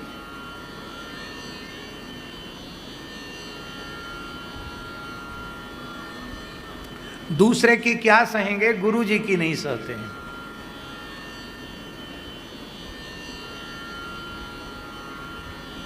और हालत क्या है? अग्र स्वामी जी कह रहे हैं, श्री स्वामी अग्रदेवाचार्य जी, चाकरी चोर सेवा में चोरी करते हैं। ठाकुर जी की सेवा ईमानदारी से न करें, गौ सेवा ईमानदारी से न करें, गुरु जी की सेवा ईमानदारी से नहीं करें, संत सेवा ईमानदारी से न करें। चाकरी चोर हाजिर कवल, खाने के लिए हर समय तैयार हैं। और चाकरी की बात, सेवा की बात जाने दो, आरती स्तुति में भी खड़े होने के लिए राजी नहीं। चाकरी चोर हाजिर कवल, इतने हूँ पर आस, इतने पर भी आशा लगाए हैं कि सप्तावर्ण भेद कर सीधे नित्य गोलोक जाएंगे हम। तो श्री अग्रदेवाचार्य जी कहते हैं, गाडर आनी ऊन को बांधी चरे कपास। एक गरीब आदमी, बहुत गरीब था, किसी व्यक्ति ने उसको सलाह दी, देखो भैया तुम पे बहुत कम खेत है, एक ही खेत है, कोई बात ना है, या खेत में तुम कपास बो दो और एक भेड़ खरीद लाओ, तो कपास घर में पैदा हो जाएगा खेत में, और अपने उसको धुन करके और भेड़ का ऊन मिला करके कपास में, और बढ़िया दरी चादर कंबल कुछ बिन लेना, एक लघु उद्योग हो जाएगा और तुम्हारी गरीबी दूर हो जाएगी। फिर एक भेड़ से कई भेड़ हो जाएंगे, फिर कई भेड़ से फिर बहुत कंबल और जब दरी चादर सब बिकने लग जाएंगे तो फिर पैसा आ जाएगा, फिर और एक खेत के 10-20 खेत हो जाएंगे। कहते हैं ना शेख चिल्ली के सपने, ऐसे सपने बता दिए कि 1 रुपए से करोड़पति बनो, अरबपति बनो। वो बेचारा जैसे तैसे रही सही अपनी पूंजी खर्च करके एक भेड़ को खरीद को लाया और भेड़ को घर में रखा। उसने पूरा कपास का खेत ही चर लिया। गाड़र आनी ऊन को, गाड़र इसलिए लाया था कि ऊन निकलेगा और रुई से कपास से मिला करके कुछ कंबल चादर बनेंगे, लेकिन बांधी चरे कपास, वो सारी कपास खा गई। ऐसे ही गाड़र आनी ऊन को, ये देहरूपी गाड़र, गाड़र माने भेड़, ये देहरूपी गाड़र भजन के लिए मिली थी, लेकिन गाड़र आनी ऊन को बांधी चरे कपास, सारा राशन पानी चर गई पर भजन नहीं किया। इसलिए ईमानदारी से सेवा में और साधन में दोनों में लगना चाहिए। देखो, शरीर अन्न के बिना नहीं चल सकता, और अन्न संतों के यहाँ भी गृहस्थों के यहाँ से आता है। उसमें कुछ न कुछ कामना रहती है, संकल्प रहता है, अन्न का दोष भी रहता है, तो वह दोष, अन्न का दोष भी भजन में बाधा उत्पन्न करता है। उसके लिए सबसे उत्तम पक्ष ये है कि शरीर से खूब कठोर श्रम करे, सेवा करे और जिह्वा से नाम जप करे, तो फिर साधक के ऊपर अन्न का दोष प्रभावी नहीं होता। बाबा मधुकरी की बात इसलिए है कि एक एक टुकड़ा आप लोगे तो उसमें वो पवित्र है अन्न, पर मधुकरी के नाम पर माल पानी खाने वाले और एक ही जगह से ज़्यादा खाने वाली, फिर वो मधुकरी नहीं है। जैसे भौरा थोड़ा थोड़ा लेता है, ऐसे एक एक टुकड़ा लेने पर भी वो भी निश्चित है 3 घर से ले, अधिक से अधिक 5 घर से ले, इससे अधिक न ले कि दिन भर आटा मांगता रहे और शाम को आटा बेच करके पैसा ले आवे। ये काम नहीं, ये ठीक नहीं।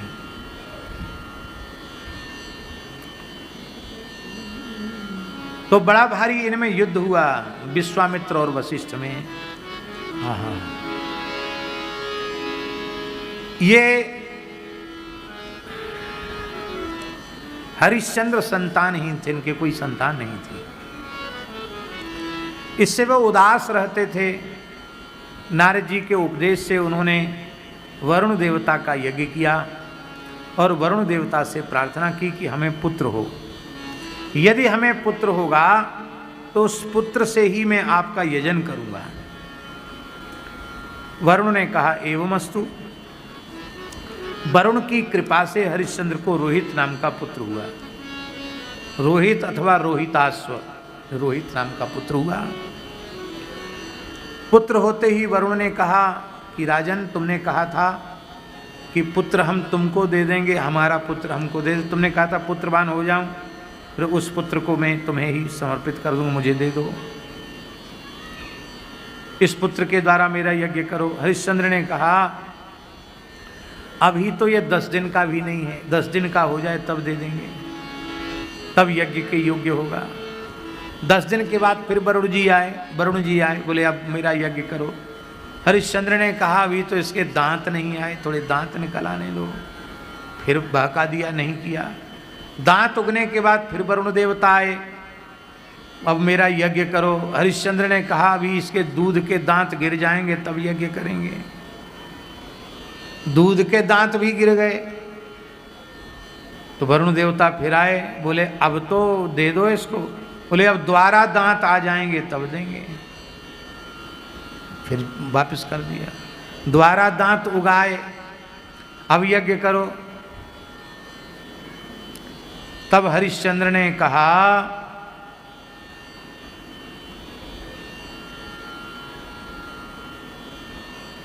सान्नाहि को यदा राजन राजन्योथ पशु शुचि। जब तक कवच धारण के योग्य नहीं हो जाता है क्षत्रिय, तब तक वह यज्ञ के योग्य नहीं होता है। अभी मेरा पुत्र 16 वर्ष का नहीं हुआ, वो कवच धारण के योग्य नहीं है। चले गए, बोले ठीक है कवच धारण कर। अब पढ़ लिख गया, कवच धारण कर लिया। अब उसको पता चल गया रोहित को कि पिताजी मेरा बलिदान करना चाहते हैं यज्ञ में। वो काय को फिर रुके वहाँ, कवच धारण करके धनुष बाण लेकर के वो जंगल में चला गया। वहाँ देवराज इंद्र आ गए जंगल में, और देवराज इंद्र ने कहा राजकुमार रोहित भूल कर भी अयोध्या में चले जाना, हाँ जय सिया राम कर दिए जाओगे। तब क्या करें? तो चरई वेती, एक जगह ठहरना मत, घूमते रहना। अब तो चला गया रोहित। वरुण आए, लाओ मेरा पुत्र। बोले क्या करें, वो तो कवच धारण करके चला गया, खोजो। बोले खोजने से मिल नहीं रहा है। तब वरुण रुष्ट हो गए, और रुष्ट हो गए तो हरिश्चंद्र को जलोदर रोग हो गया। जलोदर होता ना, पेट में जल भर जाता है, पेट बढ़ जाता है। जलोदर से बहुत पीड़ित हो गए। जब रोहित को पता चला कि मेरे पिताजी मरणासन्न हैं, तब उसकी इच्छा हुई कि अब तो पिताजी के पास जाना चाहिए। तो उस समय इंद्र ने कहा बेटा लौट के मत जाना, यज्ञीय पशु बनकर के अपने प्राण त्यागने की अपेक्षा तीर्थों में विचरण करना अच्छा है। पिताजी अपने मां भाग्य से मरें चाहे जिए, तुम मत जाओ, सीधी सी बात है। बेचारा चला गया। 1 वर्ष तक वो लौट के नहीं है, 1 वर्ष तक वन में ही रहा। अब दूसरी साल लगी तो बोले अब जाएं। फिर वृद्ध ब्राह्मण के वेश में आकर इंद्र ने फिर रोका, दूसरी बार रोका, तीसरी बार रोका, चौथी बार रोका, 5वीं बार भी रोक दिया। छठे वर्ष में जब वो जाने लग गया तो इंद्र ने वृद्ध ब्राह्मण के रूप में आकर 6ठे वर्ष में भी जाने से रोका। अब 7वां वर्ष लगा और असह्य कष्ट में थे महाराज हरिश्चंद्र। भैया जी, ये धोखा देना, झूठ बोलना, उसका ये परिणाम उनकी समझ में आ गया, इसलिए वो सत्य में प्रतिष्ठित हो गए। इसलिए हरिश्चंद्र की ये सत्यवादी बनने की पूर्व कथा है। भयंकर कष्ट उनको था। स्वाभाविक शरीर में कोई विकृति आवे और रोग हो जाए तो चिकित्सक की औषधि से उसमें लाभ होता है, और कोई दैवी प्रकोप हो जाए तो दैवी प्रकोप तो फिर औषधि से या मंत्र तंत्र से भी दूर होता, देवता प्रसन्न होगा तभी ठीक होगा। दैवी प्रकोप था। तब इंद्र ने उनको वृद्ध ब्राह्मण के रूप में 7वीं वर्ष में समझाया कि अब तुम्हारा एक ही कर्तव्य है कि तुम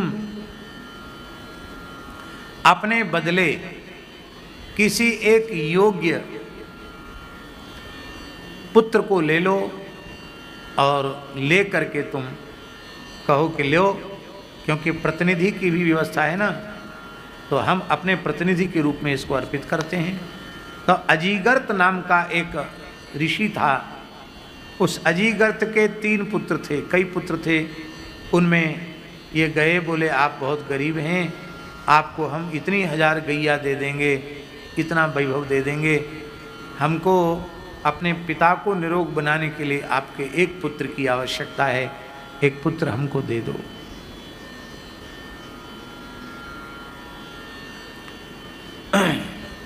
यह विषय बड़ा जटिल है, इसकी चर्चा हम विस्तार से कल करेंगे।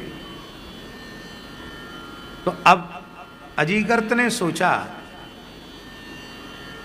कि मैं यज्ञ जैसा पवित्र काम, बहुत ध्यान से सुने, यज्ञ जैसा पवित्र काम हो रहा है और उस यज्ञ से राजा निरोग होगा, और राजा हरिश्चंद्र परम धर्मनिष्ठ है, प्रजा वत्सल है। तो ऐसे राजा के जीवन की रक्षा यदि मेरे एक पुत्र के बलिदान से हो सकती है तो राजा की रक्षा से राष्ट्र की रक्षा होगी, तो राष्ट्र रक्षा के लिए तो सर्वस्व न्यौछावर कर देना चाहिए। एक पुत्र क्या है? बोले ठीक है। इस ढंग से इस बात को बोलना चाहिए, नहीं तो लोभ प्रमाणित होता है कि उसने लोभ के कारण पुत्र को बेच दे। ये बात सही नहीं है, सही है ये बात। ये अजीगर्त की राष्ट्रभक्ति थी, राजभक्ति थी। अब भाई छोटे वाले को तो मैया ने पकड़ लियो, बोले ये पिट पहुंचा है, सबसे छोटा है, इसको मैं नहीं दूंगी। छोटे पे मैया को प्यार ज्यादा हो रहा। और बड़े वाले को अजीगर्त ने कहा कि ये तो मेरा धर्मज है, मरने के बाद पिंडदान श्राद्ध तर्पण सब यही करेगा, इसका देना उचित नहीं है। तो बीच वाला था सुनस्सेब, बोले ठीक है हम तो समझ गए अपने यहाँ पर ही, बड़े को बाप और छोटे की मैया, बीच वाले के को भगवान। बोलो भक्त वत्सल भगवान की। हम विनोद में कह रहे हैं, ऐसी सांची मत मानियो। यदि इनमें कोई बीच वारो हो तो बाबा जी बनवो ही अच्छे हो। क्योंकि बड़े को बाप, छोटे की मैया, बीच वाले के भगवान। सुनस्सेब चला गया उस यज्ञ में। बोलो भक्त वत्सल भगवान की जय। और उस यज्ञ में, उस पुरुष नरमेध यज्ञ में, पुरुष मेध यज्ञ में देवताओं का यजन हो रहा था। उस समय विश्वामित्र जी ब्रह्मर्षि पद को प्राप्त कर चुके थे।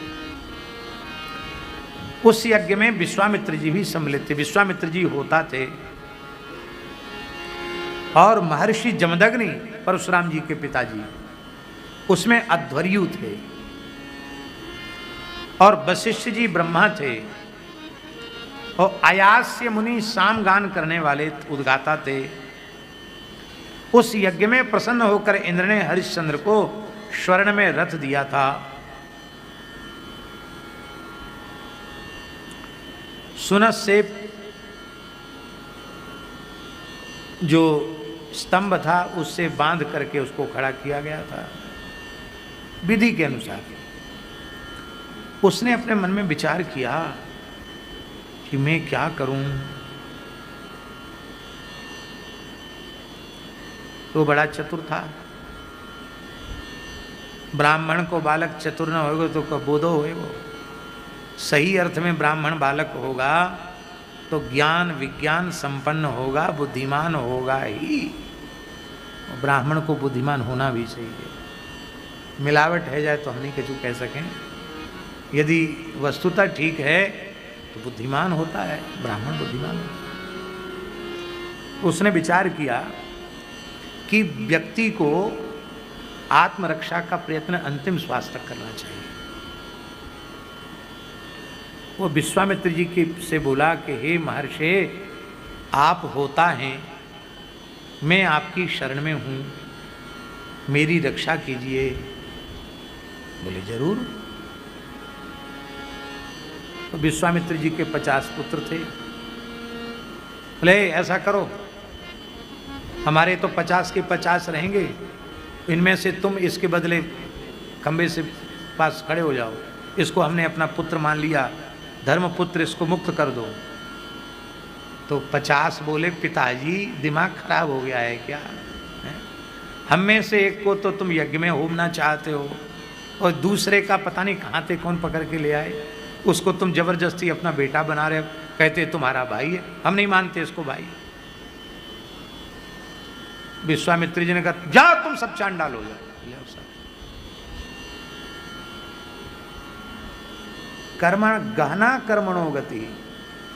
वशिष्ठ के 50 पुत्रों को चांडाल होने का शाप दिया था, उसका परिणाम उनके पुत्र भी चांडाल हो गए। दूसरे के साथ जैसा तुम करोगे तुम्हारे साथ भी वैसा ही कभी न कभी हो जाएगा।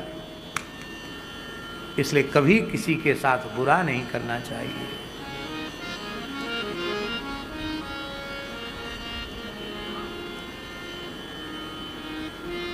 सुनस्सेब बोला गुरुजी हमारे भाग्य में। बोले नहीं, मैंने जब वचन दिया है तुम्हारी रक्षा करूंगा।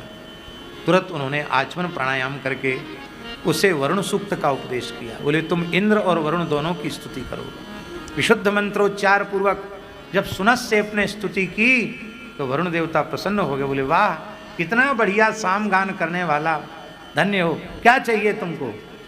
बोले बिना नरमेध यज्ञ के महाराज हरिश्चंद्र स्वस्थ हो जाएं, आप प्रसन्न हो जाएं और मेरे जीवन की रक्षा हो जाए। बोले एवमस्तु। तो बस वो सुनस्सेप भी बच गया और यज्ञ भी पूर्ण हो गया, रोहित के प्राण भी बच गए और हरिश्चंद्र निरोग हो गए। जब ये निरोग हो गए तब इनकी समझ में आया कि सत्य का पालन करते तो ये समस्या हमको भोगनी नहीं पड़ती। सत्य का पालन नहीं किया तो हमको इतना कष्ट सहना पड़ा। तब से उन्होंने निश्चय कर लिया कि हमारे प्राण भले ही चले जाएं पर मैं अब सत्य का त्याग नहीं करूंगा। और आगे सत्यवादी हरिश्चंद्र की कथा सुनाने की आवश्यकता नहीं है, आपको सब पता है। मार्कंडेय पुराण में ये कथा बड़े विस्तार से है, आप पुराण में से पढ़ लेना। सत्य के लिए उन्होंने स्वप्न में ब्राह्मण को दान किया और प्रत्यक्ष में जब वही ब्राह्मण विश्वामित्र जी आ गए तो सर्वस्व दान कर दिया और सब कुछ दान करके काशी चले गए, क्योंकि काशी भगवान शंकर के त्रिशूल पर स्थित है। खुद बिक गए, पत्नी बिक गई, पुत्र बिक गया, पर सत्य का त्याग नहीं किया। और अंतिम में जब सर्प ने डस लिया रोहित को और अपने एकमात्र पुत्र का संस्कार करने के लिए उसकी माँ आई और ये घाट पर खड़े हुए हैं, इन्होंने कहा कुछ भी हो जाए, यद्यपि तू मेरी महारानी सेव्या है, मैं तुझे पहचानता हूँ और मैं किसी समय अयोध्या का नरेश चक्रवर्ती सम्राट हरिश्चंद्र था, लेकिन अब मैं केवल डोम का सेवक हूँ, आज्ञाकारी हूँ, डोमराज का। और स्वामी की आज्ञा का पालन करना सेवक का धर्म है। या तो टैक्स दे और नहीं तो ले जा कहीं भी गंगा जी में प्रवाहित कर दे। वस्त्र भी नहीं था, कुछ नहीं था, क्या देती बेचारी। छाती जिस वस्त्र से ढकी हुई थी उसी को जैसे ही चीरने का उद्यम किया, धरती कांप गई, ब्रह्मांड हिल गया। उसी समय आकाश से पुष्पों की वर्षा होने लगी। कहा बस बस हो गई परीक्षा, अपनी लज्जा को बचाओ। ब्रह्मा विष्णु महेश तीनों देवता, देवराज इंद्र, साक्षात धर्म नारद जी, सब ऋषि मुनि सब वहां प्रकट हो गए। रोहित जीवित हो गया। एक कथा ऐसी भी आती है भैया जी कि भगवान इतने दुखी हो गए, बोले तुमने मेरे भक्त की इतनी कठोर परीक्षा ली, बहुत ज़्यादा ही परेशान कर दिया, तो मैं भी तुम्हें शाप देता हूँ कि तुमने मेरे भक्त को बहुत पीड़ित किया है, तो अब तुम्हारा कोई यज्ञानुष्ठान पूर्ण नहीं होगा जब तक पुनः मेरी शरण में आकर मेरे से यज्ञ की रक्षा की प्रार्थना नहीं करोगे। इसलिए विश्वामित्र जी के तब से लेकर कोई यज्ञ, कोई ना कोई राक्षस आके विघ्न कर देते। अब हम आपसे पूछते हैं, उत्तर देना। भागवत के उपासक यहाँ बैठे हैं। रावण के सबसे निकट कौन थे? अगस्त्य जी थे। उनके यज्ञ में विघ्न क्यों नहीं हुआ? खरदूषण त्रसरा सब वहीं थे। यद्यपि ये बात जरूर है कि अगस्त्य जी रावण के खास ताऊ जी थे। विश्रवा जी के बड़े भैया हैं अगस्त्य जी, खास ताऊ जी हैं, लेकिन ये ताऊ जी के रिश्ते से नहीं। वो जानता था कि अगस्त्य जी के यहां जाकर मैंने कुछ उपद्रव किया, मेरे अनुचरों ने किया, तो तत्काल भस्म हो जाऊंगा। डर के मारे नहीं गया। विश्वामित्र जी कम तेजस्वी हैं क्या? पर यह रहस्य उसको पता था कि इनको ये शापित हैं, ये शक्ति का प्रयोग नहीं कर सकते, इनकी शक्ति कुंठित हो जाती, इसलिए सुबाहु मारीच बार बार यज्ञ में विघ्न करते थे। तब राम जी को बुला के लाए। भगवान बोले इसी वंश में मेरा अवतार होगा और तुम्हें भीख मांगनी पड़ेगी मेरे पिताजी से, तब मैं जाऊंगा, तब तुम्हारा यज्ञ पूर्ण होगा। तब आपका सिद्धाश्रम सिद्धाश्रम होगा। इससे भगवान की भक्त वत्सलता उजागर होती है। भगवान भक्त वत्सल हैं। विश्वामित्र जी ने कहा हम इतनी कठोर परीक्षा न लेते तो हरिश्चंद्र का सत्यवादी रूप में पूरे ब्रह्मांड में सुयश कैसे फैलता। बोले वो बात सब ठीक है, लेकिन आपने ज़्यादा ही दुखी किया, उसका परिणाम तो आपको, भक्तापराध का परिणाम तो आपको भोगना पड़ेगा ही। पर कोई बात नहीं, बाद में हम खुद ही तुम्हारे चेला बन जाएंगे, फिर कोई कसर नहीं रह जाएगी। बोलो भक्तवत्सल भगवान की। और इस घटना के बाद भागवत जी में एक बड़ी अच्छी बात लिखी है कि श्री विश्वामित्र जी ने उनको सत्य साराम धृतिम दृष्ट्वा सभार्यस्य च भूपते। लोग कहते हैं कि भागवत में ये सत्यवादी हरिश्चंद्र की कथा नहीं है। वो लोग भागवत पढ़ते नहीं जो लोग ऐसी बात कहते हैं, क्योंकि श्लोक के 2 चरणों में सत्यवादी हरिश्चंद्र की घटना लिखी है। सत्य साराम धृतिम दृष्ट्वा, सत्य पालन में विश्वामित्र जी ने उनका जब धैर्य देखा पत्नी सहित, तब उन्होंने उन्हें तत्व ज्ञान का उपदेश किया। तो यहाँ कह करके संकेत कर दिया। इसलिए 17 पुराणों का और इतिहास का सार श्रीमद् भागवत में है। कोई कथा ऐसी नहीं है जो भागवत में न हो, सब कथाएं भागवत में है। अंत में विश्वामित्र जी ने जो उन्हें तत्व ज्ञान का उपदेश किया, जिसका कभी नाश नहीं होता, हरिश्चंद्र ने अपने मन को पृथ्वी में विलीन किया, पृथ्वी को जल में विलीन किया, जल को तेज में विलीन किया, तेज को वायु में विलीन किया, वायु को आकाश में विलीन किया, और आकाश को अहंकार में विलीन किया, अहंकार को महत्तत्व में विलीन किया, और महत्तत्व में अहंकार को विलीन करने के बाद अपने स्वरूप का चिंतन किया, अपने ज्योतिर्मय ज्ञान स्वरूप का, आत्म स्वरूप का ध्यान किया, और उस ध्यान से जो अग्नि हुई उससे अविद्या अज्ञान को जलाकर भस्म कर दिया। और जब इस सब को भस्म कर दिया तो हित्वा ताम स्वेन भावेन निर्वाण सुख संविदा अनिर्देश्या प्रतर्केण तस्थु विध्वस्त बंधना। जब आप जीवन मुक्त हो गए, निर्वाण की अनुभूति आपको हो गई, संपूर्ण बंधनों से मुक्त होकर आप अपने स्वरूप में स्थित हो गए और आपने मोक्ष को प्राप्त किया। बोलो सत्यवादी हरिश्चंद्र जी महाराज की जय। कल एक अध्याय हुआ था, 6ठा अध्याय, आज 7वां अध्याय हो गया। आगे कल की चर्चा अब कल करेंगे। कल गंगा जी आएंगी, कल गंगा जी का अवतरण होगा, हम लोग गंगा जी का स्मरण करेंगे। इन्हीं शब्दों के साथ प्रणाम।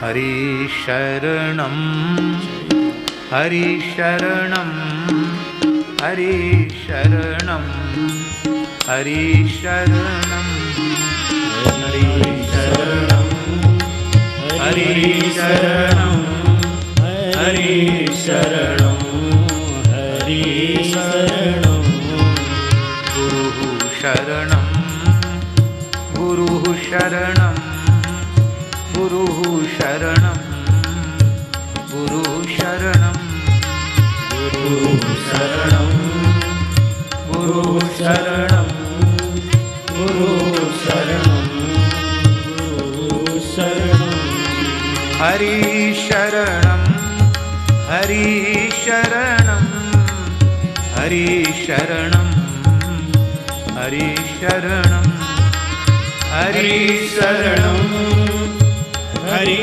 शरणम हरि शरणम हरि शरणम हरि शरणम हरि शरणम। मंच वाले पंखे बंद हरि शरणम हरि शरणम हरि शरणम हरि शरणम हरि शरणम। भैया एक महत्वपूर्ण जानकारी आप सब लोग श्रवण कर लें, जो भी संत भक्त साधक हैं सब। रसोई में जो सेवा करने वाले महानुभाव हैं उनको थोड़ी सी शिकायत है। शिकायत ये है कि बाल भोग चलता है 1 बजे तक और पंगत चलती है 4 बजे तक। तो बेचारे रसोइयों को भी तो थोड़ा विश्राम मिलना चाहिए, फिर उन्हें ब्यारू बनानी है।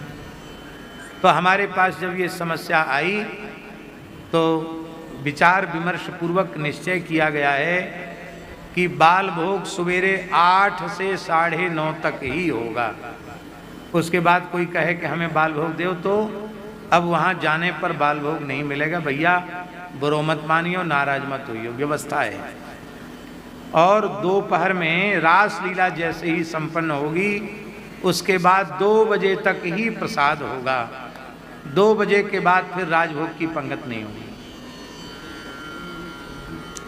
तो ये है। और शाम को ब्यारू कथा के बाद 9 बजे तक ही होगी। 11-12 बजे रात तक ब्यारू नहीं चलेगी। तो ये बात सूचना के लिए है।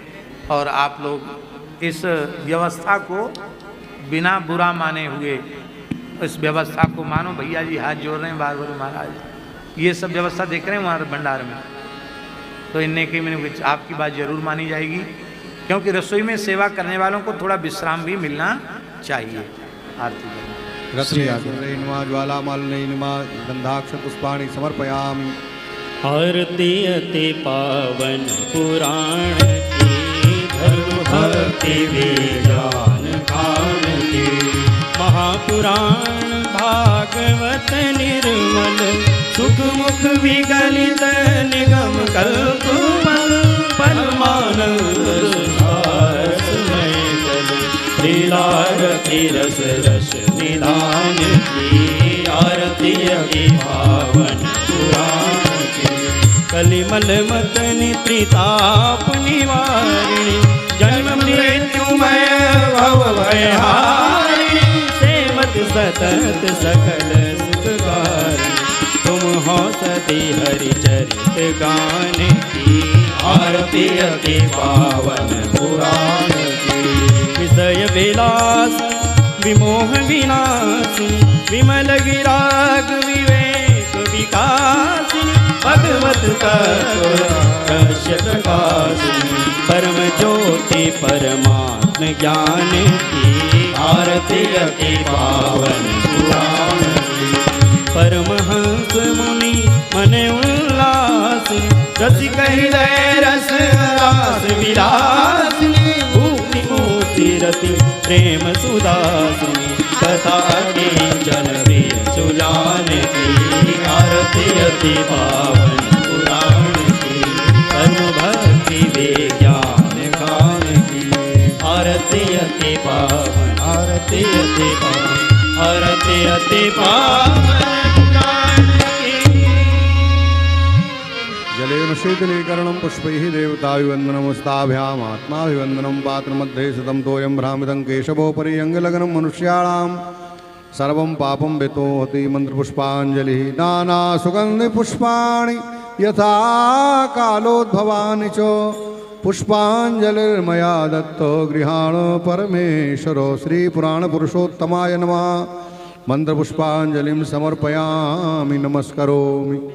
वंशी विभूषित करान्नवनीर्दाभात्, पीताम्बरादरुणबिम्ब फलाधरोष्ठात्। पूर्णेन्दु सुन्दर मुखादरविन्द